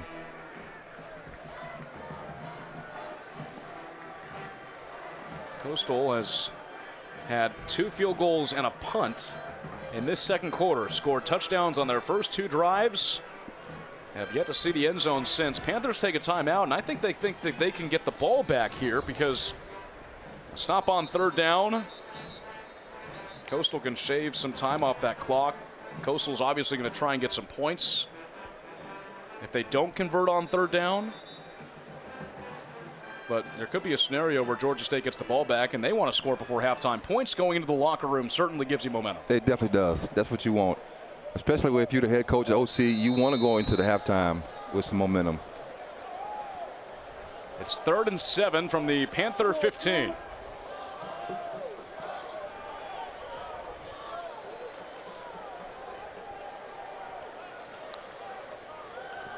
Collier, pass complete. Inside the 10, they'll drag him back. Keeps that clock moving. English with his 2nd reception tonight. And they'll mark him at the 11-yard line, 4th down. And Coastal's just going to let that clock run. Well, you got 2 timeouts. You can pretty much do what you want to do right here. Afrukte has knocked in 2 field goals. And my only question is this: do you try and go for 6, or do you hold out and try and get 3? Well, I think what they're going to do right here is try and draw Georgia State off sides before the play clock runs out. 9 seconds. It's 4th and 3. Same formation they was just in. They got trips. Receivers on both sides. Now Coastal will take their 2nd time out of the half. Timeout. Coastal Carolina. Military Appreciation Day here at Brooks Stadium. That's why Coastal's wearing those special Chanticleer decals. Thank you. And we most certainly want to give praise to them, because I had the opportunity to play football, and I always told the guys that was in the military or army, I said, because of you, I was able to go to war on the football field. Yeah. So you always want to show appreciation for them, guys. There's a big military presence in the Conway and Myrtle Beach area.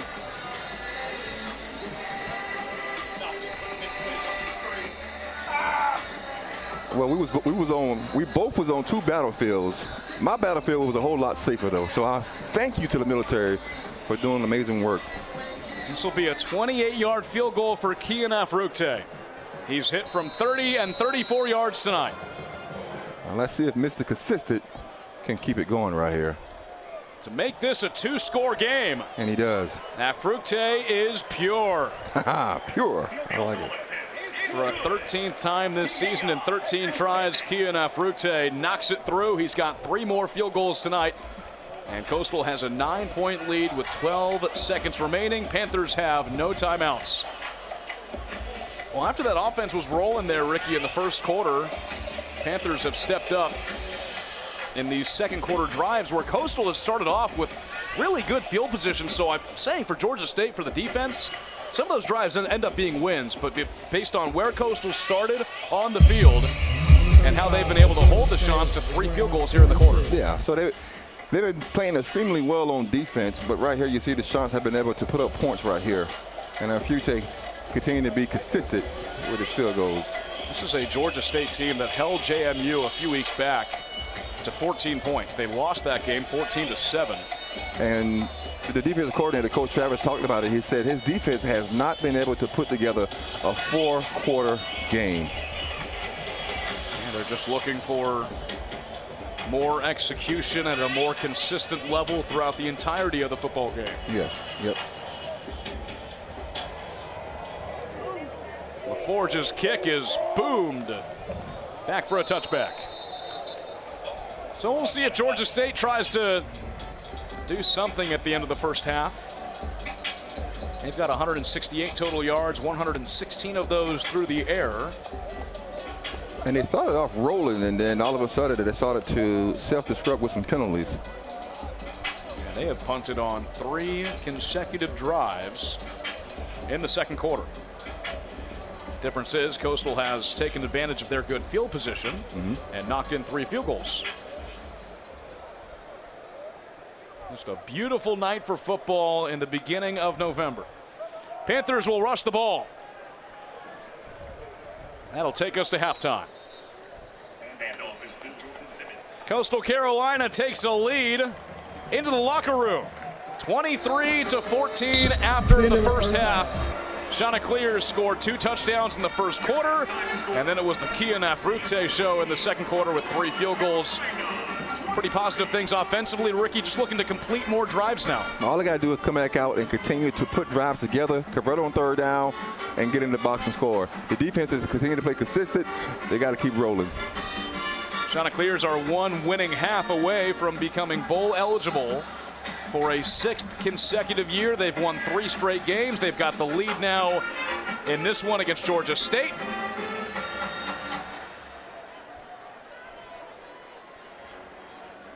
And before he heads into the locker room, our Haley Nitchie is with Tim Beck down on the field. Haley?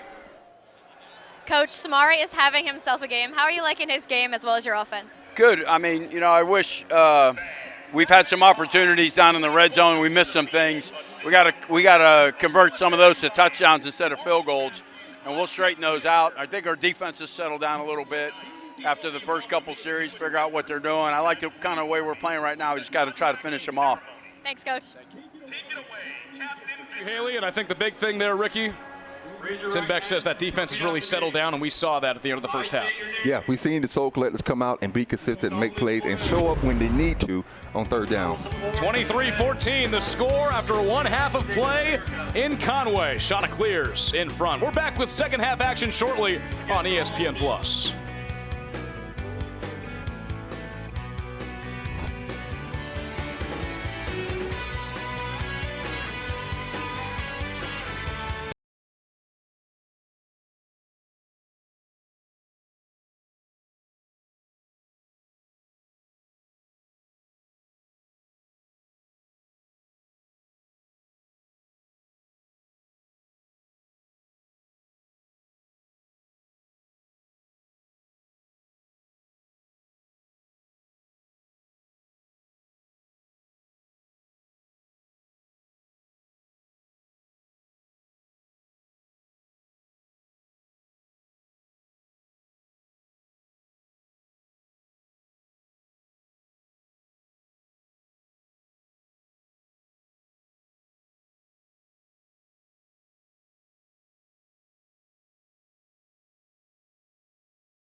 About to start the second half in Conway alongside Ricky Sapp. Sam Wiederhaft with you on ESPN+. Coastal leading at halftime, 23-14 is the score. They have never beaten Georgia State in Conway before, and they're 1/2 away from doing so. Those are the first half stats. Coastal outgaining Georgia State by 115 yards. And it all started from that first play, Ricky. The very first play for Coastal was an 85-yard touchdown rush by Samari Collier. He's only 6 for 11, but we talked to Coach Beck earlier in the week. He just makes plays happen. He's a gamer, and he wins. You put him in the game, and he makes a play. It's just plain and simple. On the first play, he said, you know what? I'm the main event for a reason, and he took it to the house. Amazing job by him starting these guys off and getting them rolling. And look at those rushing yards, 211 of those. Coastal has now rushed for over 200 yards in 4 consecutive games. They do that in the first half. There was the rush by Collier to get things going for the Chanticleers. Now, they were stopped in that second quarter.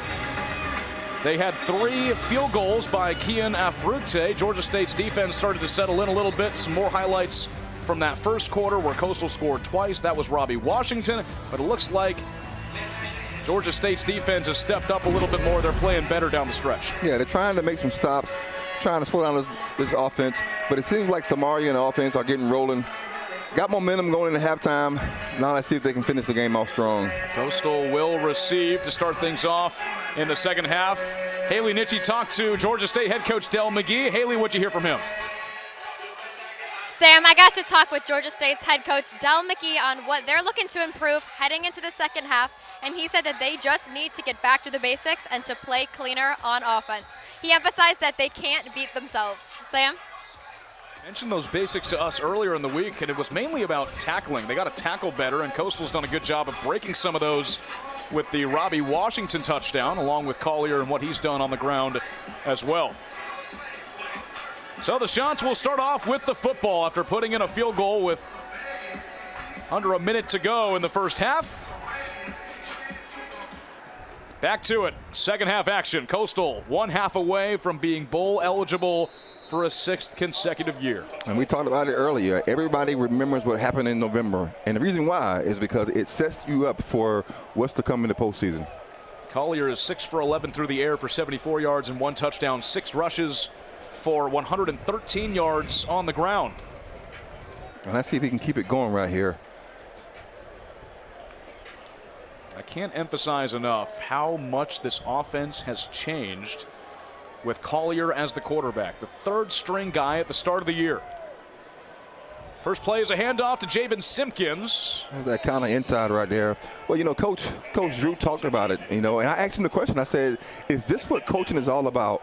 Having to go through different guys and coach them up? And he said, yes. This is exactly what coaching is all about, being able to meet guys right where they are, being able to use Samari to his ability and let him run the ball. And that's what he just did for a gain of a few yards. It'll set up 3rd and about 4 from the Coastal 31. Well, when you talk about having a quarterback that can come in and be a gamer, I think that uplifts everybody because you love to see your quarterback be able to come in under the lights and make things happen. 3rd down play for Collier, quarterback draw. Collier to the sideline. He's got the first, makes it happen. His 8th rush of the game. He's up over 120 yards on the ground now and gets a first down for the Chants. And when he's able to do things like that, that just opens up the offense for the other running backs, but it also opens up the passing game as well. Right here, here's that formation. They got 2 stacked receivers on both sides. They'll run the ball with Simpkins across the 45-yard line and brought down at the 46. Well, we talked with Drew Hollingshead, first-year offensive coordinator for Coastal Carolina, earlier this week, and he said when the offense was down those first 5 games, they had been blown out to Old Dominion. They were shut out against ECU. He said that inspired him to coach harder than he's ever coached before. Yeah, he said he took the challenge to come in and get these guys rolling. 2nd and short. Collier, long pass down the sideline, has a man. It is bounced incomplete. And looking for Jamison Tucker down the sideline. The experienced wide receiver, or check that, Malcolm Gilley. Sets up 3rd and short, but you see Collier taking those chances down the field. And that's another thing we asked Coach Drew. When Samaria came in, we said, was there any kind of approach to give him confidence right away? And he said, yes, it doesn't matter. Whoever comes in, we let it rip. And we seen that when he came in. 3rd and 4. They'll hand it off. Tackled by the feet. It won't get there. Stopped by Bishop Thomas. Had half a sack against South Alabama with 4 tackles. There's big Bishop Thomas, 6'2", 290. And he stops Coastal on 3rd down. Sebafunde on to punt for the Chants. There's Drew Hollingshead, a quick little chat with Collier. So Coastal stopped on their first offensive drive here in the second half. You know, one of the things that Coach Drew said about his offense, he said he needs guys to come out and be the best at their job. That's one of the things he was talking about when he was talking about his offense. A fair catch at the 15-yard line in Georgia State territory. That's where they will come out with Cameron Brown, who also started off as a 3rd-string quarterback. Christian Veyer started this season against Ole Miss, Georgia State's first game. Then they went to TJ Finley. Finley really has been everywhere. Started off at LSU. He was actually the guy that came in after Joe Burrow in 2020. Had a big year at Texas State in 2023, then went to Western Kentucky in 24. They switched from Finley to Brown a few games ago, and he's been the guy, but now it's Finley back in at quarterback for the Panthers. No, right on cue. We were just talking about him. TJ Finley takes the offense over. First play is a run play down the sideline. Dennis Murray Jr. gets a 1st down for Georgia State. So an interesting change here for Georgia State as they go with TJ Finley. I'm not sure why would you go to a switch this early on in the game. I haven't seen any mistakes from Cameron Brown. So I'm not sure what they're thinking right now with going with a quarterback switch. He started games against Memphis, Murray State, Vanderbilt, JMU, and App State. Has not played since the App State game on October 11th. False start. Offense, number 56. 5-yard penalty. First down. Panthers had some problems with those false start penalties in the first half, and it backs them up here after halftime. Finley is 6'7". Am I reading that correctly? You got to do the hand motion with it too. Yeah, 6'7". That's a big quarterback. Last season at Western Kentucky, all Sun Belt with Texas State 2 years ago. Finley flushed out of the pocket, being pressured. Ball is loose and bounces. And incomplete. That was a great job right there by Noah Renze right there making a play. Second down. Renze was the Sun Belt Defensive Player of the Week after Coastal beat South Alabama, and he got him from behind, knocked that pass loose, and it's 2nd and long now. And that is taking the drill work to the game, because I'm willing to bet they work on doing that in practice, knocking that ball down as the quarterback tries and throws the ball. Finley started 5 games for LSU in 2020, then went to Auburn for 2 years. He's got big-time experience, has a connection. Ball is knocked loose. Coastal picks it up. Chanticleers with the takeaway. And that's Big Trey Brown with the fumble recovery. The first turnover tonight. Soul Collectors will put on the turnover cloak. Trey Brown picks up the football, and Coastal has the ball in golden field position. I want to see Big Trey Brown dance or something. Come on, big fella, give me something. That's a guy that Jeremiah Johnson has said has really stepped up in the absence of a few linebackers. Trey Brown has made his mark. Came into tonight with 33 total tackles, 7 for loss. That was his 2nd fumble recovery of the season. And Coach Jeremiah said it. He said, we call it takeaways because they're hard to get. Big hit. It was knocked loose. It looked like it was Wayne. Jamarian Wayne is the one that knocked it loose, and Brown picks it up. 1st down, Coastal. Robbie Washington is hit at the 26-yard line, pushes forward to about the 25. And Maxey the third does a great job of coming downhill and making that play. Now we've seen that play a couple times. They love that in around right there. Coastal looking to score a touchdown for the first time since Robbie Washington. put it in on Coastal's second offensive drive in the first quarter. 2nd and 9. Collier is pressured, and he will be dropped. And that's Henry Bryant coming in with the play. The redshirt senior defensive lineman. Does a great job right here, getting off his block and making that play. Last time Bryant played on this turf, he had 5 tackles against Coastal in 2023. Puts down Collier for a loss, 3rd and 12. Let's see if Georgia State draws up a pressure here. They don't, they only send 4. Little screen pass, it's met immediately. Edwards is dropped. And the Panthers stop Coastal once again.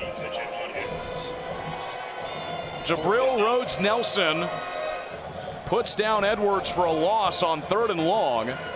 And now this is going to set up a rather long field goal try. And they'll send in Philippe LaForge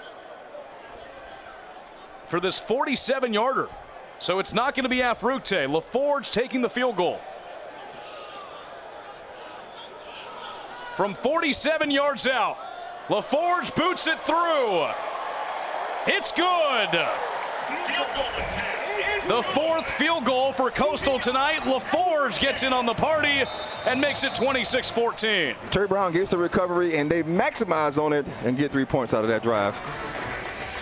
Right now. LaForge knocks it through. Coastal extends their lead to 12 on their 4th field goal of the evening.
Got to get me one of those suit jackets. I think you look good in it.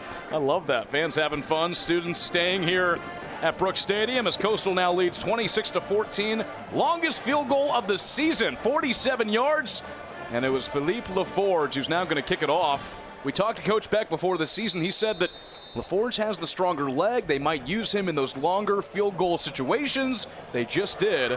And he made his first field goal of the year from 47 yards out. They call his number, and he gets it done.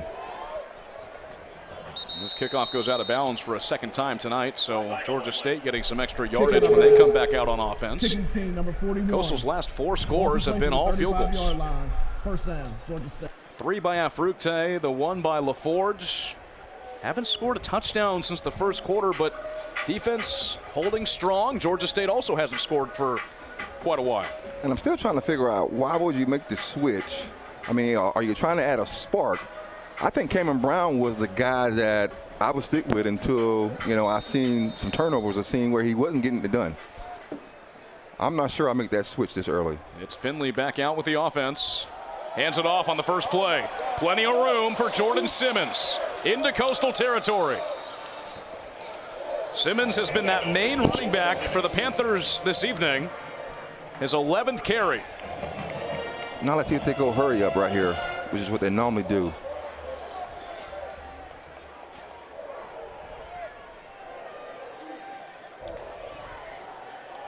Fake handoff, complete to Robinson. Spins around and gets inside the 40-yard line to the 39. So they ran the same formation, but they faked the handoff through the quick screen play. Robinson is another one of their main targets that they love to go to. I think he's one of those guys, SW, that you couldn't tackle in the phone booth. I think he's that quick. Big switch for Georgia State. 4 wide receivers on the left side. Empty backfield for TJ Finley. Let's see if he runs it right here. They'll go with a screen pass. Out wide. Not going for too much. Simmons is wrapped up by Wayne. Great job by Wayne right there coming out and making that play. Had a lot of blockers out there, so that was a great job getting them on the ground. Coastal defense has done a great job on third downs. Georgia State 1 of 6 tonight. Finley hasn't played in a few games. He was the starting quarterback for 5 games for the Panthers this season. Back in now. Coastal showing blitz right here. Let's see if they... Flag on the play. We're going to have another false start. False start. Offense, number 69. 5-yard penalty. Third down. Those early jumps by Georgia State are killing them tonight. Without a doubt. And, Coach Dell talking about that. He said Panthers can't beat Panthers. And so far, that's what they're doing.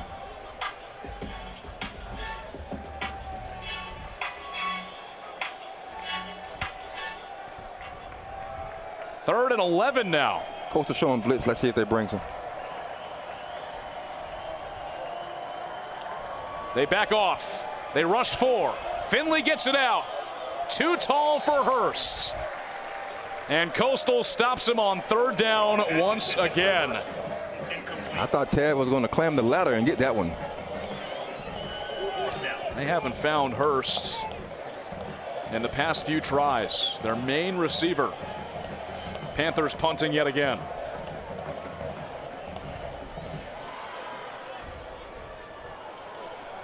So right now, if you Georgia State on offense, you can't seem to get anything rolling there right now. You're bringing another quarterback to try to add a spark. High punt. Graves lets it go. It'll bounce into the end zone. Touchback, and the Chanticleers will have the ball when we come back. Defense stopping the Panthers. They've punted quite a bit. 3 times at the end of the first half, and now once here in the second half. Coastal back with a 12-point lead on offense.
After they settled in, like what Coach Tim Beck said at halftime, they have been good and strong throughout this game. Well, Coach Jeremiah talked about it. He said they was playing sloppy early on the last couple of games. Right now, they are playing consistent, making plays, and getting off the field.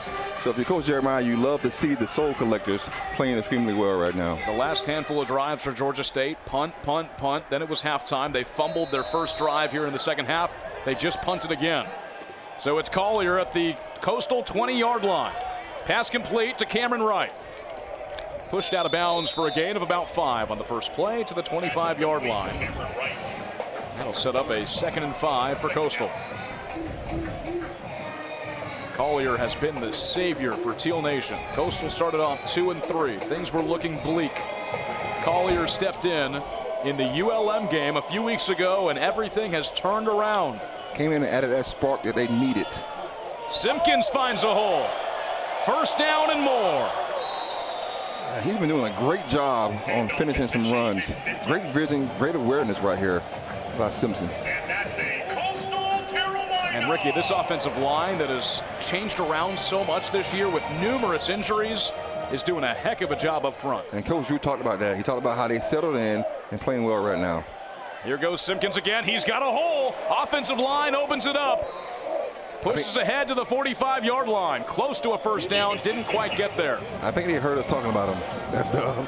They're working hard in the trenches, that's for sure. That was extremely great job by the O-line right there. Simpkins once again. Defense breaks through, but he does get enough for a first down. Coastal up over 250 yards on the ground. That's O-line doing a really good job of moving that D-line, staying on their blocks, and then Simpkins is doing a great job of seeing the holes and hitting them and getting much green as he can. Tim Beck in his 3rd year. When Coastal rushes for over 200 yards, the Chants are 13-1. I think they can smell some bowling in the air. A fresh set of downs for the Chants. Inside 6 minutes to go in quarter number 3. They'll rush it once again. This time it's Edwards. Into Panther territory.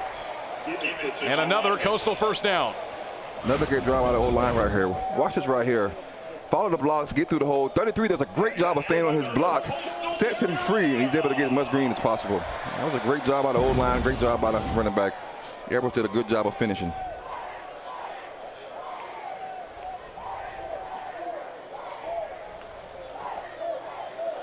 Back to Edwards. The freshman speeds through. Edwards for a first down. Down to the 23-yard line. And Sam McCall makes the save play. Just a sweep to the outside, but look how much room he's got to work with. Makes a move on the defender and gets big yardage for 19 yards. And that run game right now is rolling. It's wearing down that defense as well as Simpkins comes back in the game. Now he gets the carry. Patient with it and gains about 1 as defense broke through that play. And that was Lewis the second making the play right there. I think you're right though, S-Dub. I think this run game is definitely running these guys down wearing these guys down right here on Georgia State's defense. Nearing a 300-yard rushing game. That was the big change. Drew Hollingshead came in. He's an air raid guy. Coastal tried that in the first part of the year and now have leaned into their strength on the ground. 2nd and 9. Collier flips it off. It's Townsend who gets the carry and is pushed out of bounds. No penalty. I think Coastal wanted a late hit on Bernard Causey III. Townsend does a great job of saying, I'm not going down that easy. You got to come with it. That sets up a 3rd and about 6, where Coastal's last 4 scoring opportunities have all been field goals. Their last touchdown came in the first half.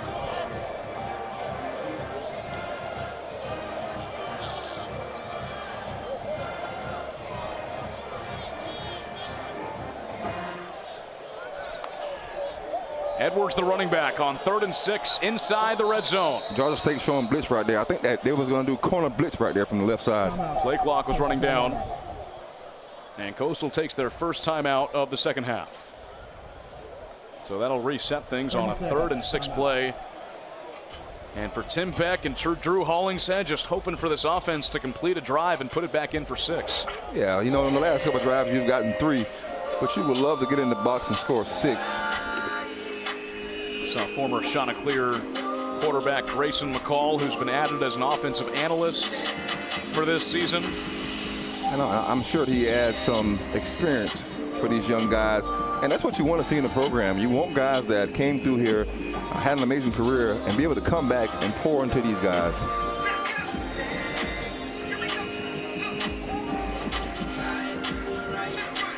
Collier playing a lot like McCall played. Not afraid to use his legs, not afraid to air it out as well. They've been running that option that McCall was so good at. Also wearing that same number 10.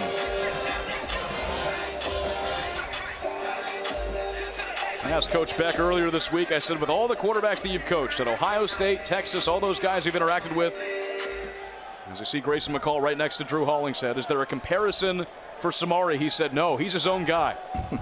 Collier throwing on 3rd down, has a man complete. First down for Coastal to Malik Mega. That was a great job completing that ball. They sent a corner on the blitz right there, and he got the ball out right before getting hit. Gotta see a new quarterback for Coastal. The helmet popped off for Collier.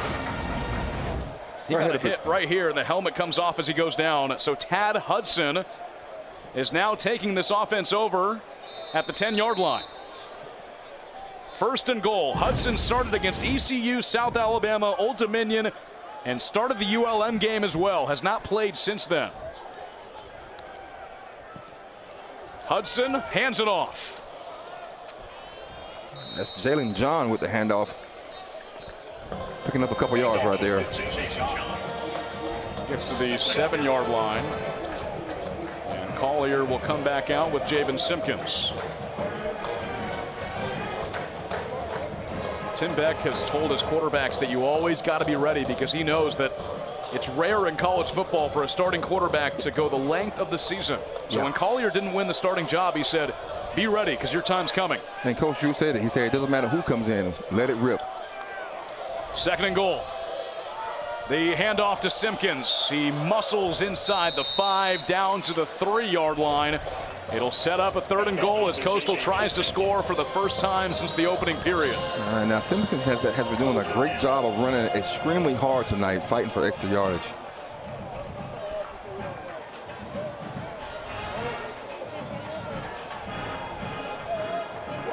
Let's see if we see the main event right here. Samaria keep the ball.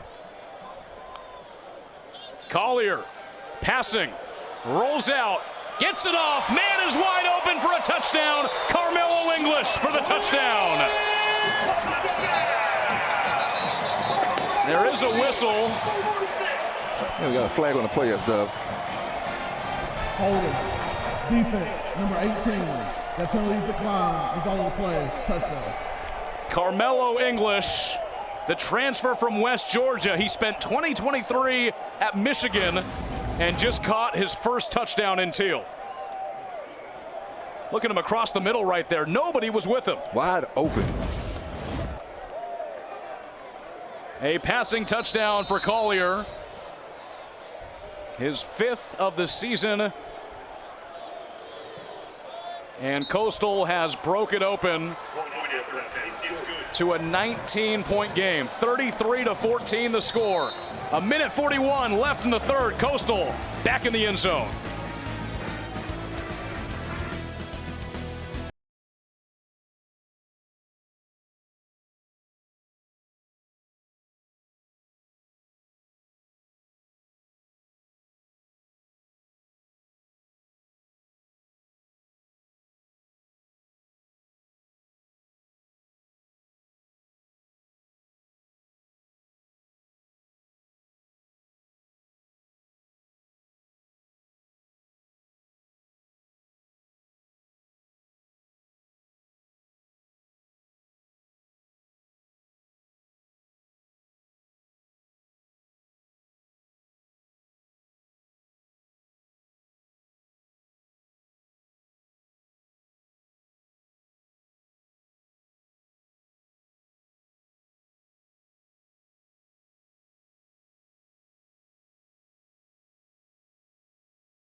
Let the Teal Times roll.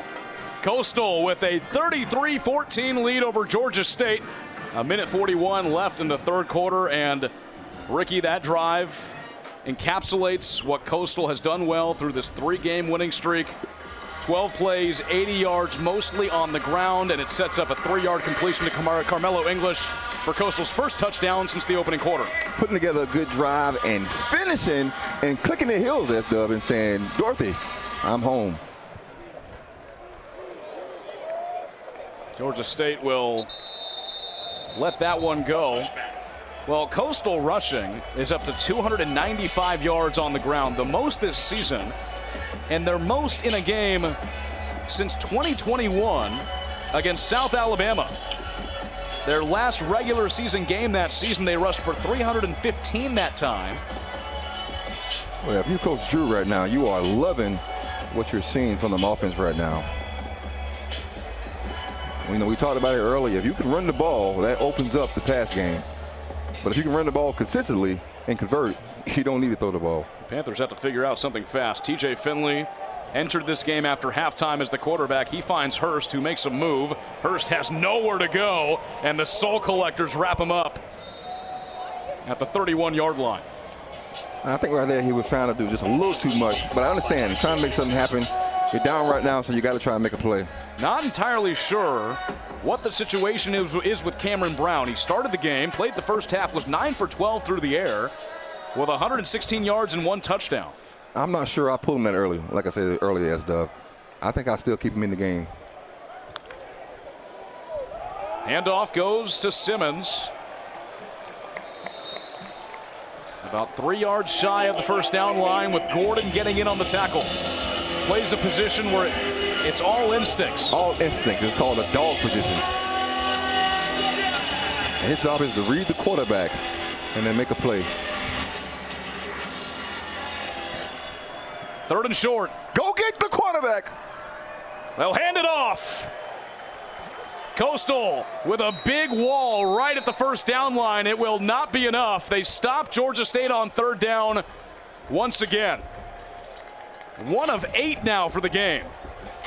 And the Soul Collectors come up with a big play, and that was violence, which is what Coach talked about.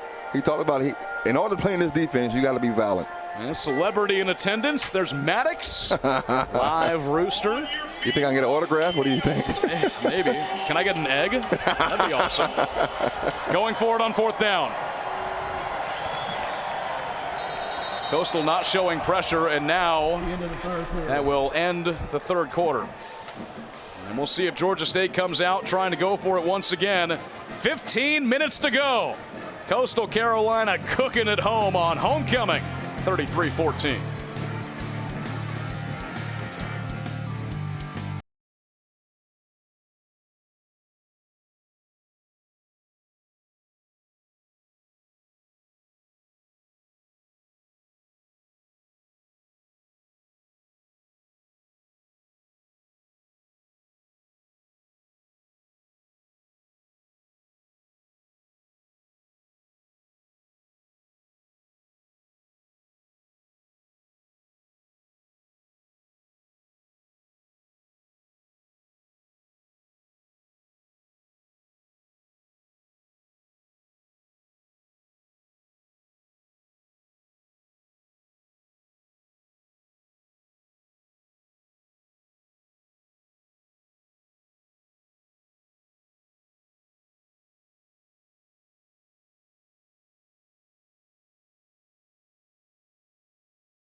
One more quarter to play. Chanticleer's looking to put this one away. 33-14 they lead. It's a 4th and short play for Georgia State.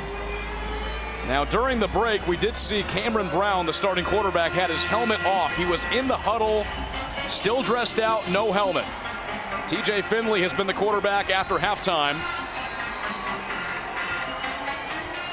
And here come the Panthers on 4th and short, trying to keep their hopes alive. They've made their only 4th down conversion tonight. Finley will get it on the run. Takes it himself up to the 40-yard line. TJ Finley on the keeper. Man slow to get up for Georgia State. Looks like an offensive lineman. Official timeout for an injury to the offense. Panthers keep their drive going and their chances alive. Looks like DeAndre Duffus, offensive lineman, who's down right now. We'll take a short break. Coastal Carolina leads by 19, 1 quarter away from heading back to a bowl game for a 6th straight year.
Jeremiah Johnson has a motto for this Soul Collector defense: attack. It means execute with violence together. And they have been doing that in this game. 14 points allowed to Georgia State, where they scored twice in the first quarter and nothing since then. You know, another thing he said no blaming, no complaining, and don't defend crazy stuff. And one thing I thought it was interesting, Ricky, when we talked with him earlier this week, every time he talks about his players as a group, it's family. Oh, yeah. Oh, yeah. Game clock operator. The game clock will start on the ready for play signal. Please put 25 on the play clock. Adjusting the play clock before this 1st and 10 play with Finley as the quarterback for Georgia State. Cameron Brown started. Again, his helmet was off in the huddle. He still has his pads and everything on. Finley thinking about passing it. He's wrapped up and brought down. Brought down for a sack by Sevon McDowell. It looked like TJ tried to fake it and then maybe try to throw it. See right here, he steps up. Well, it looked like he was looking for that dump pass to Jordan Simmons, but the running back just wasn't ready for it. And they go hurry up right here. Finley's pass complete to Hurst at the 45-yard line. He's decleated by Fred Adams, who's had a huge game for the Chanticleer defense. It makes it a 3rd and 5 play. Adams with his 3rd solo tackle tonight. 3rd down. Georgia State 1 of 8 on 3rd down plays. It's 3rd down. Go get quarterback. He's hit from behind. Pass is incomplete. And I think that was Zeke, the freak, coming off the edge, making a play. That's how you go get the quarterback, young man. Zeke Campbell with the speed off the edge was barely touched and deflects that football incomplete. Georgia State going for it on 4th and 5 from their own 45-yard line. Clinging to life on the surf turf. And we've got a fan on the field right now. Oh, somebody go get him. Go get him, Zeke. Go get him. Somebody got to go tackle him. Somebody got to catch him. Sam, I think we can go get him, Sam. What do you think? I don't know about that. That's our guy. Oh, that's a good tackle right there, Sam. That's my guy, Bobby Floyd, right there on the tackle. Bobby Floyd. And that tackle just fired up this defense. Now, is that going to count with the stats for the defense? Oh, I'm going to give Bobby a hug after this game. I can tell you that, because that was awesome. That was a great tackle right there. You talk about good technique. Big time takedown. Wow. Have you ever seen anything like that? No, not with the game I'm broadcasting, no. It's the first time for everything. Hey, watch this. Bobby Floyd, this is your moment, brother. Oh, Bam! man. Takes him down to the ground. The only thing he didn't do is he didn't celebrate. You got to get him to celebrate after that. He's too locked in. All right, here we go. 4th and 5. And motion run back in the backfield. They got 3 receivers to the wide side. Coastal showing blitz. They only bring 3. Finley's pass is incomplete. Threw it to a swarm of teal, but there's a flag that comes in late. That was Amarion Gordon almost coming up with that pick.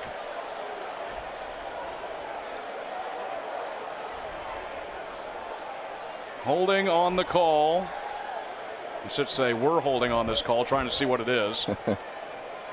Here it comes. There is no foul for defensive pass interference. And the Soul Collectors get it done again. First down, Coastal Carolina. Turnover on downs, and the offensive struggles for Georgia State continue. Coastal gets it back at the Panther 45-yard line, and this defense has had quite the game, Ricky. Now, and they've held Georgia State to 142 passing yards, just 97 yards on the ground. Now, the Panthers have had some self-inflicted wounds with 6 penalties for 40 yards, many of those being false starts. But now Coastal takes it over and a chance to put this one in the bag. I think one more touchdown here puts it out of reach. and you come out with Jalen John at running back. Let's see if the Georgia State defense can come up with a big play here. Collier passing up in the air, almost intercepted, hit off of Malcolm Gilly. And that's that RPO that Coach Beck was talking about that Samara can do such a great job at. He talked about how defenses are scared to blitz him, so the RPO is very effective. Gilly's been that deep threat for Coastal the past few games, 34 plus for a touchdown the last 2. Handoff goes to Jalen John, who brings it up the middle. Nice little gain on 2nd and 10, sets up a 3rd and short play for the Chanticleers. This is the 3rd straight game that Samari Collier has accounted for 3 touchdowns. He's got 2 through the air and 1 on the ground. That was on the very first play, 85 yards, and set the tone for Coastal in this one. Well, you talked about it earlier about how when he came in and he added a spark, and about how they are scoring points and the penalties are down. 3rd and 3. The handoff. Struggling and fighting to get to the line. That's Kendrick Walker right there coming down and making that play for Georgia State. And John got there for a first down. They will move the chains. I think about that first play by Collier, the 85-yard touchdown rush. We talked to the coaching staff for Georgia State. They said that South Alabama game, they gave up about 5 explosive plays that put them down early. In the second half, they held the Jaguars to really 3 points. They let them score at the end of the game to get the ball back. But they improved a lot after halftime. And for Coastal here in this game, it's really the same thing. A few explosive plays that have been the difference tonight. Jalen John gets the ball once again. And he'll power forward to the 31-yard line. And that's going to be Jabril right there making the play. Coach Travis talked about him. He said that he was one of the guys that was doing a great job and coming along and playing well. Haven't heard his name too much.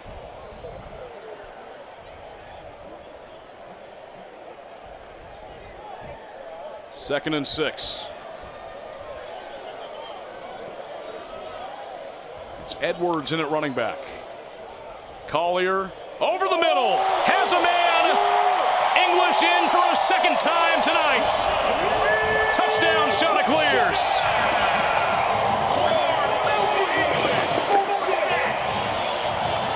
That bowl season's getting closer and closer. I can hear the pins falling right now, it's Dub. And Samaria connects with his guy for 6. 2 touchdowns tonight for Carmelo English, who had not had a touchdown entering this game. A 3-yard connection earlier in the second half, and him and Collier connect for 31 yards and a Coastal score. 40-14 the score in Conway. Chanticleers break it wide open, and Carmelo English gets open for Collier for a touchdown. I want to show this right here. They fake the handoff and they go RPO right here. Great job right here with English finishing and scoring the touchdown. The Chanticleers are rolling.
We talk about that drawing board that Coastal had to go back to after starting 2-3. Well, it was leaning into the ground game, and those have been the results. Over 200 yards the last 4 games now. Tonight, it's over 300 at 309, their best rushing game since the end of 2021 against South Alabama. But that last drive, Ricky, Collier connects with English for a second time, a 31-yard score and a really good read for a touchdown. And that was a really great job by them setting that up, running that inside zone play, but they faked it and then did an RPO with Samaria. That was an incredible job by Coach Drew calling plays on that one. I cannot stress enough how much this season has changed. Yes. After the Old Dominion loss, 47-7, so much negativity around the program. And they come out, they beat ULM in a rainy game, 23-8, where we saw the emergence of Samari Collier. They go to Boone, North Carolina, take down App State on the road. Tim Beck beats App State for a 3rd straight year. Back here at home on the eve of Halloween, a win against Marshall, 44-27. Coastal sits in 2nd place in the Sun Belt East. And they continue those good times here tonight against Georgia State as Finley goes back to pass. He has a man. It's Hurst once again getting across midfield. Hurst dives forward to the 44-yard line. A big play that Georgia State desperately needed. They have been held out of the end zone since the first quarter. And we talked to Coach Beck, and that's do you remember I asked Coach Beck, I said, what motivates you? Because all the noise you heard all year, what kept you going? And he said it simple. He said, I know I'm a winner. And he said, I love to see these guys win. Handoff to Simmons, and he's wrapped up and brought down by the Coastal defensive line. Amari Notice with the tackle. I want to make sure I say that right. He said, I know I'm a good football coach, and I'm a winner. Yeah. And he said this. He said, lions don't concern themselves with the sheep. I love that. I said, Coach, say it again. He said, I'm a winner. I know I'm a great coach. He has kept this program hyper-focused. They've tuned out all the noise that was going on after taking some big blowout losses to Virginia, who's now a ranked team, East Carolina, and Old Dominion. Finley is swarmed. He gets the pass off. It actually hits off of Simmons and incomplete. He wasn't ready for it. We do have a flag. That's a great pass rush right there by the Chanticleers. Personal foul, roughing the passer. Defense, number 52. 15-yard penalty, automatic, first down.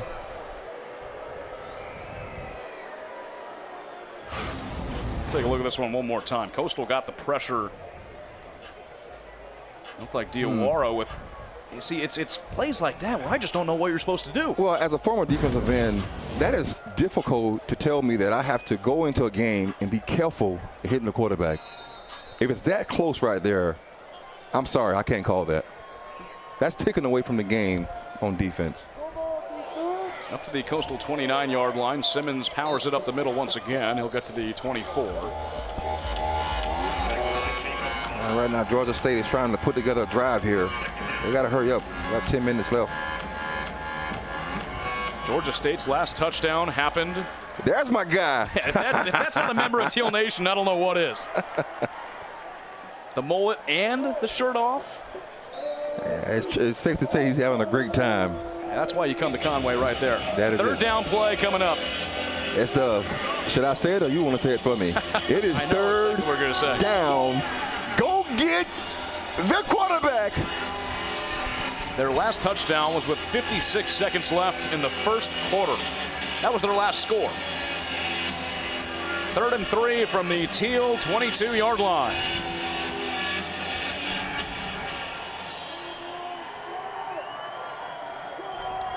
Coastal brings the pressure. Simmons takes the ball on the handoff and gets the first down inside the Coastal 15. And that was Luke Murphy right there making the tackle right there as Georgia State picks up the first down. Another player that Jeremiah Johnson stressed to us has done a great job of stepping up. He actually missed a few games himself. He's played 7 games coming into tonight.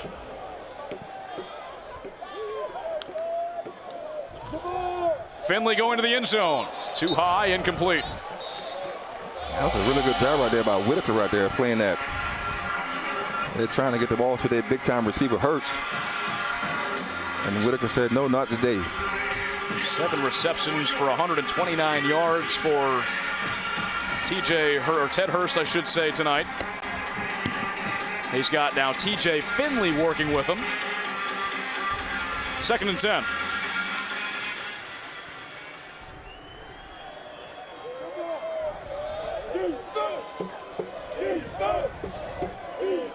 Finley has to run it, has some room. Gets inside the 10, tries to hurdle a man, but he's downed by Avion Jones. There's a flag on the play.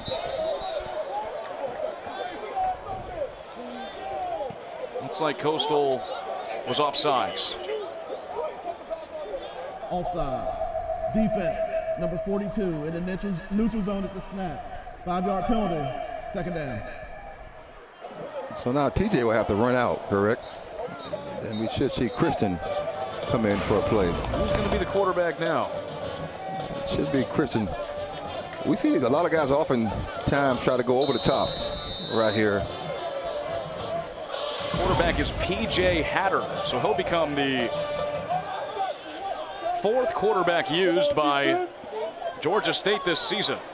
Redshirt sophomore transfer from Texas State. Hatter has it himself and takes the run, calls his own number, tiptoes by the sideline, and is pushed out of bounds. And that's that quarterback run that they love to run when they get this close to the goal line.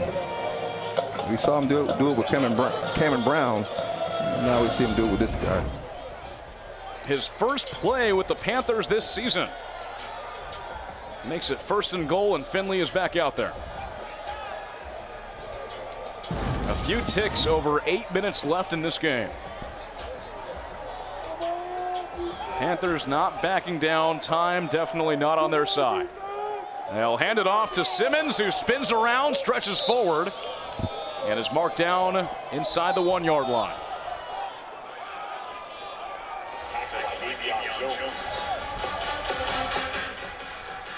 Quickly back on it. Simmons into the end zone. Walks in on this one. Panthers score for the first time since the first quarter. They march down the field, some big plays, and they're back on the scoreboard. A 9-play, 75-yard drive. This is an inside drive right here. He walks in untouched on that touchdown. And that was the play before that set up that last play. They're going to go for 2.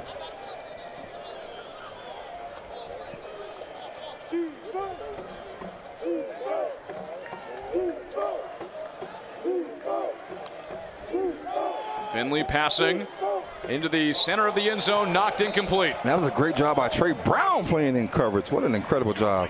Brown with the deflection, 2-point conversion, no good. Coastal has doubled Georgia State's lead. It's 40-20. Panthers put it back in the end zone. We're back with more on ESPN Plus after this.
Chanticleers with a 20-point lead over Georgia State on Saturday evening alongside Ricky Sapp. Sam Wiederhaft with you to close this one out. 7:42 left to go. Panthers just scored for the first time since the first quarter. That's the Sun Belt picture right now. Coastal Carolina behind JMU, who got a win today over Marshall 35-23. Coastal will take on Georgia Southern, who's in 4th place right now in the East, next week. They took down App State on Thursday 25-23, but it's all leading up to Coastal meeting JMU on this field Saturday, November 29th. They try the onside kick. It is recovered by Georgia State. I think they definitely caught the Chanticleers off guard on that one.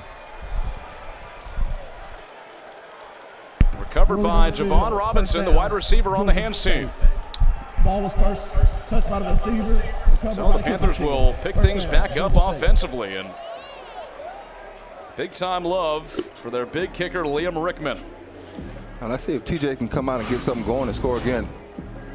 See how the ball is placed right there, just rolls on the ground, takes a few hops, hits off of Coastal, and right into the hands of Robinson.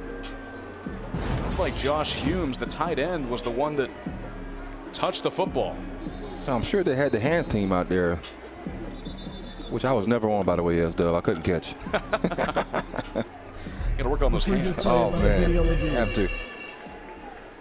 They're gonna review that last play, the onside kick. But Coastal keeps their winning ways. Georgia Southern comes up next week on the road. Then it's a game in Columbia against South Carolina, which could be kind of interesting with the season that South Carolina's having. I see this ball go far enough for Georgia State to be able to recover, but Coastal touches it. Yeah. So that makes it a live ball. Doesn't matter if it goes 10 yards at that point. Yeah. Because Coastal touched it first. Yeah.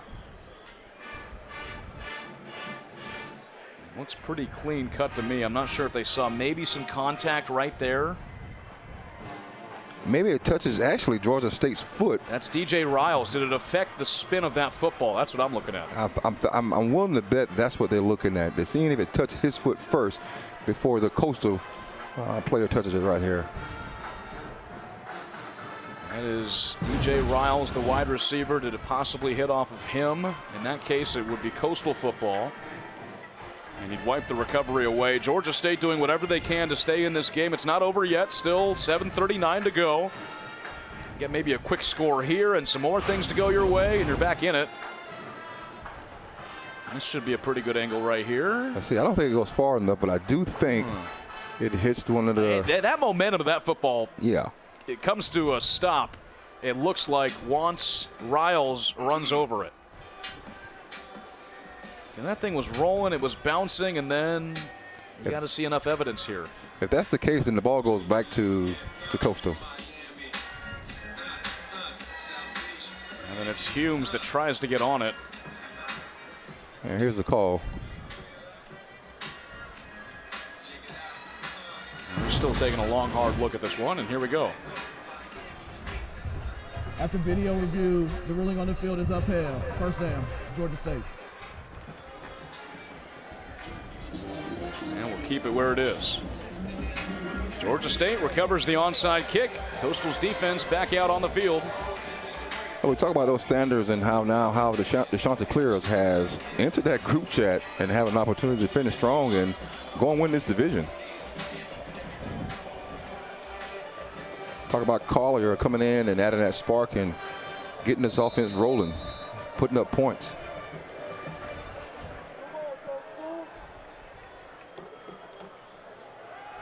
Finley, pump fake, finds a man at the 44-yard line in Coastal territory and wrapped up at the 34 and taken down. That was Grant Hollier right there with the catch. First down, Georgia State.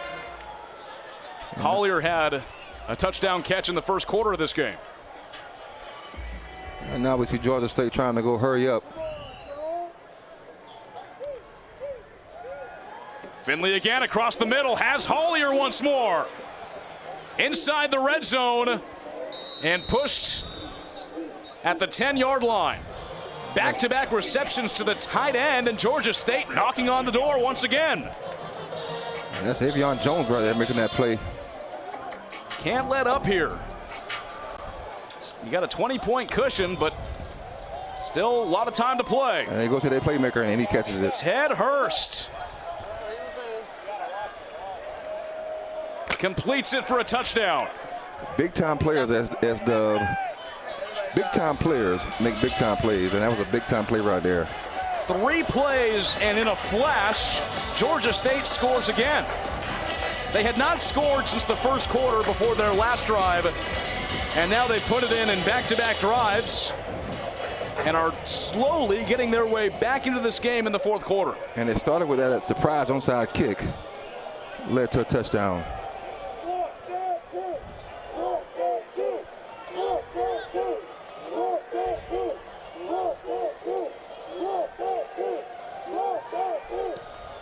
It's a 2-possession game with just under 7 minutes to play. One more look at Finley finding Hurst. Just a big guy that can go up and grab those footballs. And great footwork right there. They said that ball goes in the air, he's 50-50. And he comes down with it right there on that play. Almost don't think you have to do an onside kick here because 6:41 left. If you stop Coastal quickly, you have an opportunity to go back down and score again. Georgia State gets the onside kick. In 3 plays, they travel 59 yards in just 58 seconds to make it a 2-score game. So now if you coach Drew, you want to get this ball and you want to establish the run, eat up some of this clock, but you want to score. You don't want to give them an opportunity to get back in this game. Looks like they are setting up for an onside kick once again. Rickman was successful on the first try. Here he goes again. Got to wait for that one. Coastal will fall on it.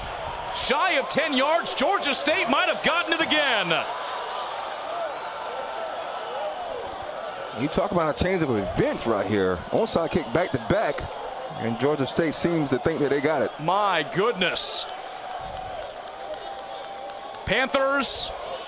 And they have it. Have the football. First down, Georgia State.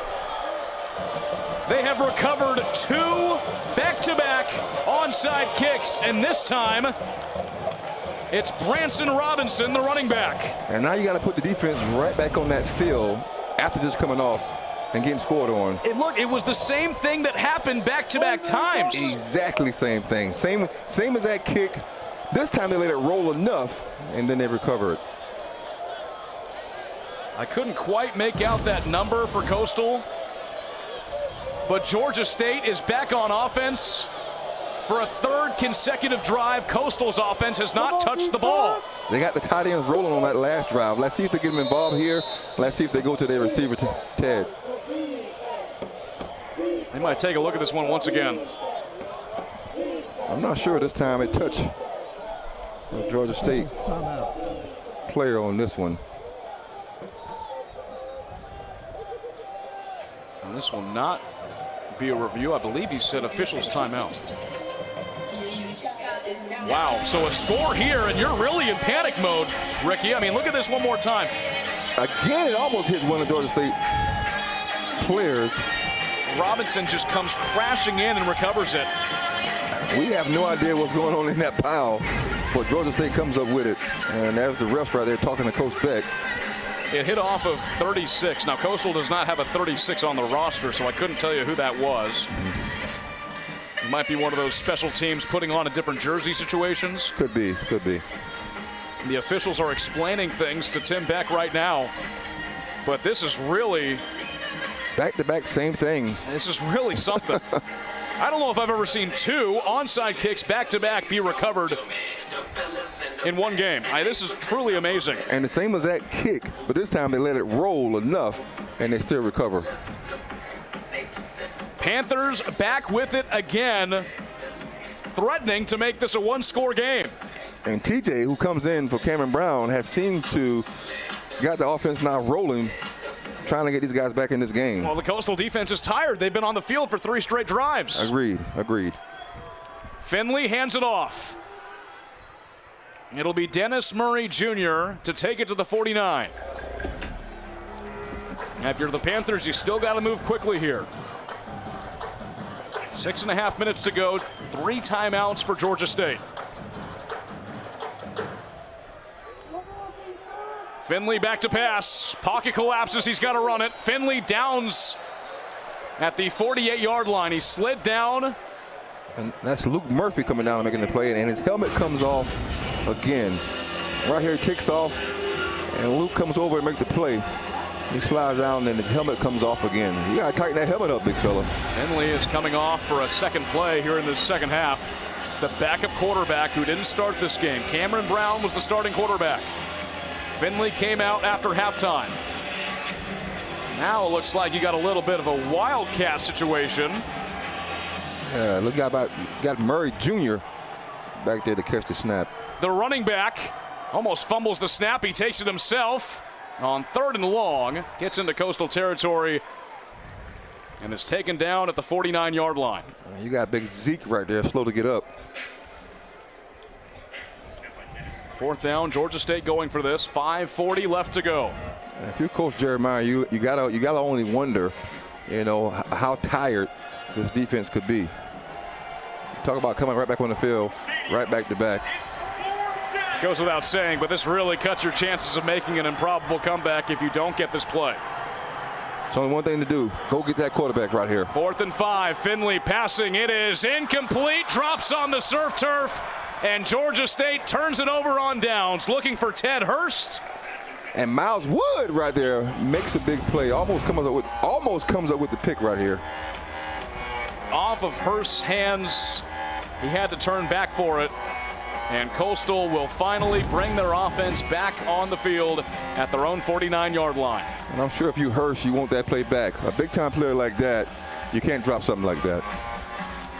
5:16. Georgia State still has 3 timeouts, so Coastal has to be productive on this drive.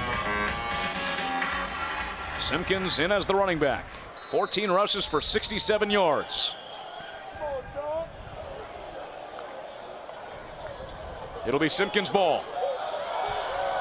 And he skates forward to the 45-yard line for a gain of 6. And once again, that O-line does a great job blocking. And Simpkins finds the hole, hits it, and he gets as much green as he can. I don't think they're going to break it, but the all-time rushing record for Coastal, 405 rushing yards against Texas State in 2020. Certainly doing a great job tonight, putting up some rushing yards. That O-line is playing extremely well. You're talking about the injuries that they had all year. As they take their time, as they should. 5 on the play clock. They hand it off to Simpkins once again. He tries to find some space up the middle. No gain. And Georgia State will take one of their 3 timeouts left. Timeout, Georgia State. Smart move there. You don't take it on the first play. 30 seconds. Stop it on the 3rd down play, so you have some extra time to stop the clock, plus the 2-minute timeout. And Coastal needs a 1st down here badly. And if you Georgia State, you took out Cameron Brown early, and then you bring in TJ, and he gets him going late in the game, almost trying to put him in and giving them a chance to almost come back and win this game.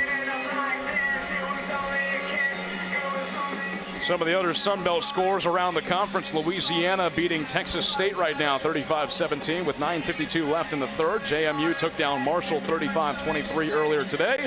And Southern Miss kept their run going on the west side of the conference. 27-21 winners over Arkansas State. Georgia Southern, Coastal's next opponent next weekend, beat App State on Thursday 25-23. So it's 3rd and 5. This is definitely a big down right here for the Chanticleers on offense. Edwards is the running back. Collier will take it himself, looking to follow his blocks. He's stopped at the line of scrimmage. Might have gotten blown back for a loss of 1. Another timeout taken by the Panthers. Timeout, Georgia State. 30 seconds, timeout. And the Georgia State defense comes up with a big stop right there on 3rd down. Tim Beck, Drew Hollingshead, I'm sure, talking over to see if is this a play worth going for. You're at the Panther 45-yard line. Now Georgia State has only 1 timeout left, plus the 2-minute timeout. I think you put it on the back of this old collectors. I think you put them back out there and you let them play.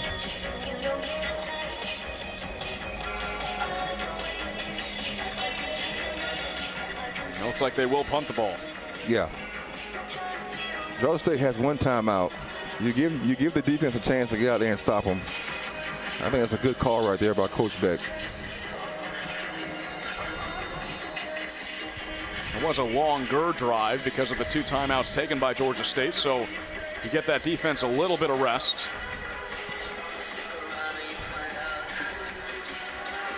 Javon Robinson back to return the punt from Emil Sebafunde.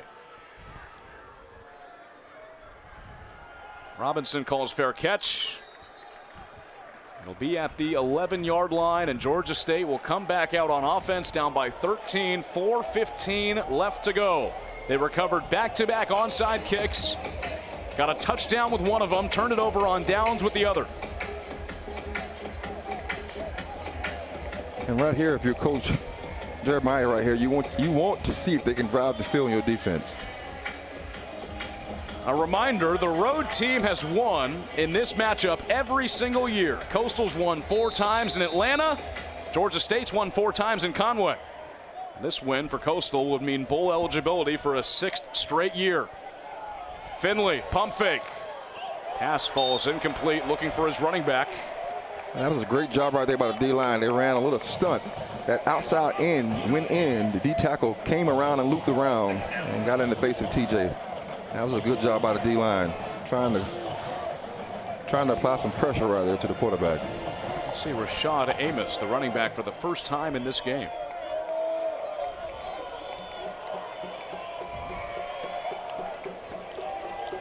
Finley, right in the middle, and a big hit, pops the ball out by Luke Murphy. And he has been showing up on these last drives, making some big plays right there.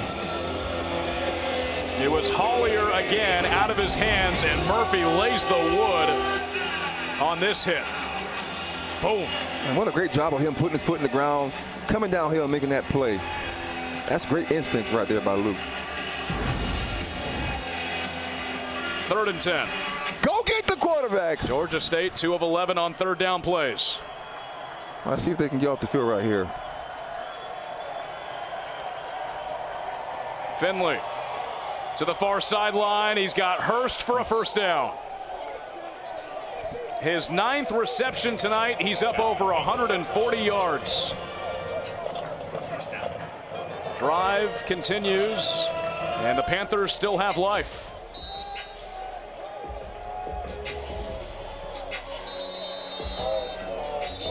Those are the trusty hands that Georgia State keeps turning to in these big play situations. He's definitely been reliable for them the whole game.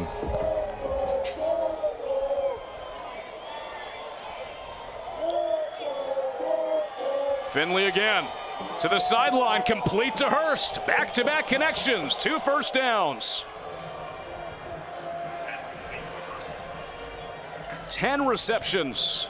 Now, if you're Coastal defense right now, you have to try to apply some kind of pressure right now. Get this quarterback off of his spot. Finley is complete this time to Robinson. Pushed out. The clock has stopped with Robinson going out of bounds. Now it's rolling. Georgia State running that hurry-up offense. 2nd and 2.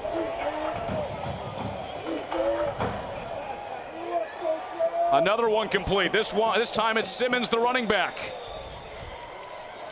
Into Coastal territory. Clock stops at 3:17. Panthers are just wearing down Coastal defensively right now. Doing a great job right now playing pitch and catch right now. And he's spreading that ball around. He's going to Hurst, his big-time receiver, but he's also spreading that ball around to some other guys as well. The defense has been on the field so much in this 4th quarter. 3 minutes to go. Pass complete to Simmons. Spins around inside the 40-yard line, a 9-yard gain. McDowell right there making that play.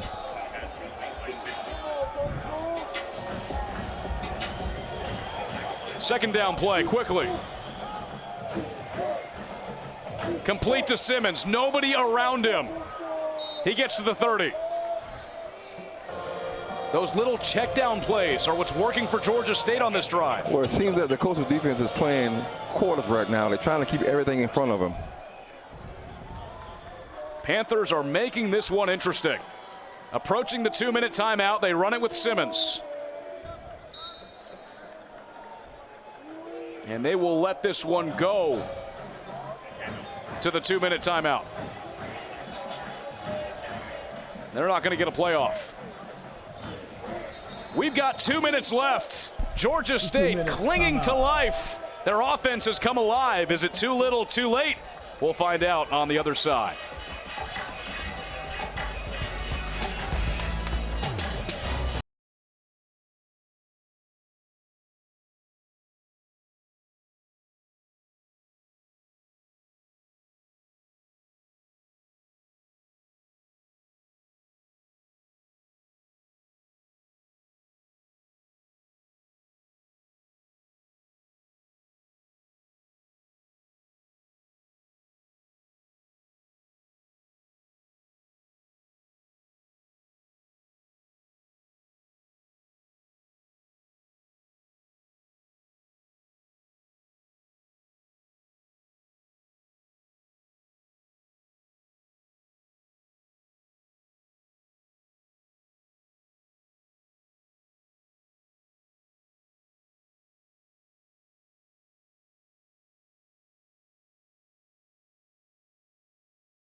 What's coming up next on Coastal's schedule at Georgia Southern November 15th. Then it's a matchup with South Carolina on the 22nd.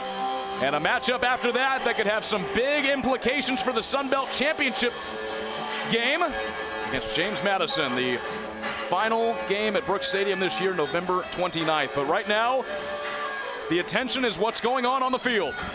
Georgia State is knocking on that door, trying to make a comeback here with 2 minutes left. They've had late fourth quarter life. 2nd and 7 for TJ Finley, the backup quarterback tonight. Pass is complete to Lloyd.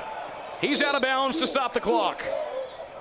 Murray to the 24-yard line. It's 3rd and 4.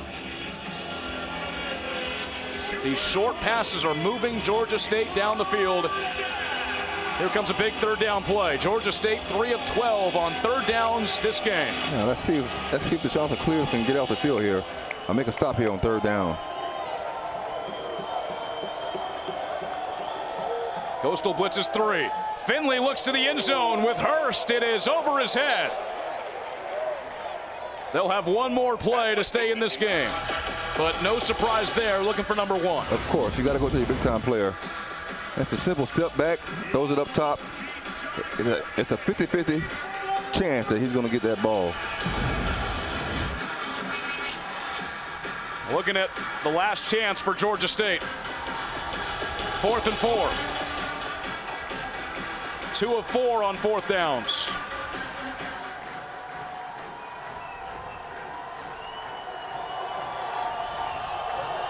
Here comes the crowd. Low snap. Finley is picked off. Jamarian Wayne hurdles a man. Get down, get down. That'll seal it. Wayne with the interception, and Coastal can keep running to a bowl game. And the Soul Collectors say, that's game. Makes a big play. He was looking for Hurst. They got to come back. Jeremiah Johnson out there getting them back in, getting back to the sideline. Coastal Carolina with the takeaway. And they will beat Georgia State in Conway for the first time ever. There is a flag. I think that was thrown after the play. How about the Chanticleers starting off the way they're starting off, and now putting the college football on notice, finishing strong as the end of the season is approaching. Impressive work by Coach Beck and his coaches. Continue to go back to that drawing board and fixing the issues. The result of the play is the interception. After the play, personal foul, unnecessary roughness. Number 14, Coastal Carolina, personal foul, unnecessary roughness. Number 5 for Georgia State. Those penalties offset. First down, Coastal Carolina. Yeah. So some extracurriculars after the interception. Chanticleers hold off a strong fourth quarter comeback by Georgia State right through Ted Hurst. Wayne was there for the interception. And he hurdled somebody. Wow, get up, big fella. One timeout left for Georgia State with 1:37 to go. Coastal keeping the ball on the ground as they have all game. Over 315 rushing yards tonight. Georgia State will take that final timeout with a minute 31. Georgia State. And they bring in Jillian John to take the carries right here on this last drive.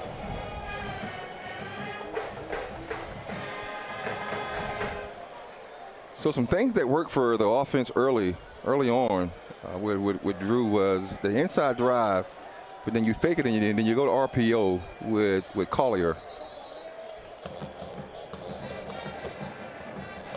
Coach Beck told us that they've been running those RPOs all year, but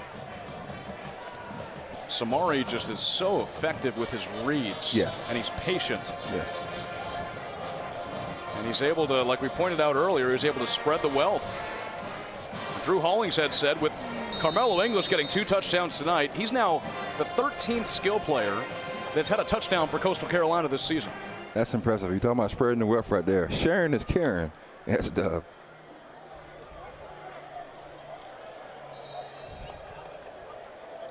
Jalen John gets to the 31-yard line. Third down. Coastal will take off as much time as they can. A minute 15 left in Conway. Coastal was tested here in the fourth quarter. 2 touchdowns by Georgia State to bring this game within 2 scores. But the interception 1 minute. on fourth down looks like we'll seal this one.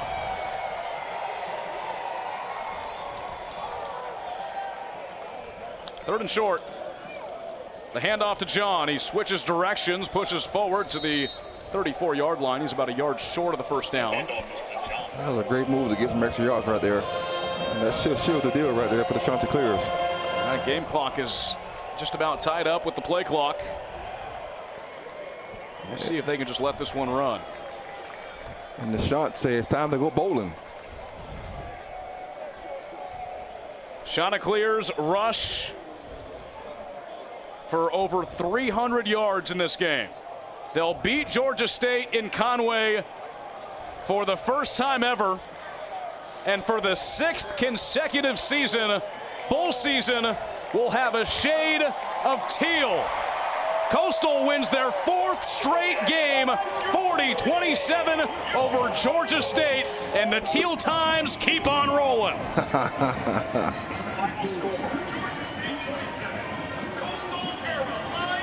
What a turnaround this has been.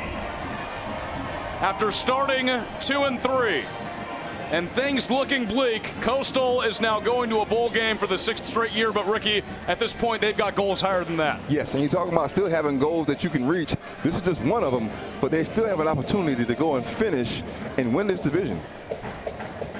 They control their destiny right now with that matchup against JMU. The final home game could be a bid for a spot in the Sun Belt title game. Coastal Carolina improves to 6-3 on the season and 5-1 in Sun Belt play. The Chanticleers get the job done. They take down Georgia State alongside Ricky Sapp, Haley Nitchie down on the field, and our entire ESPN Plus crew. I'm Sam Wiederhaft saying have a great rest of your weekend, everybody. Chanticleers back bowling for a 6th consecutive season.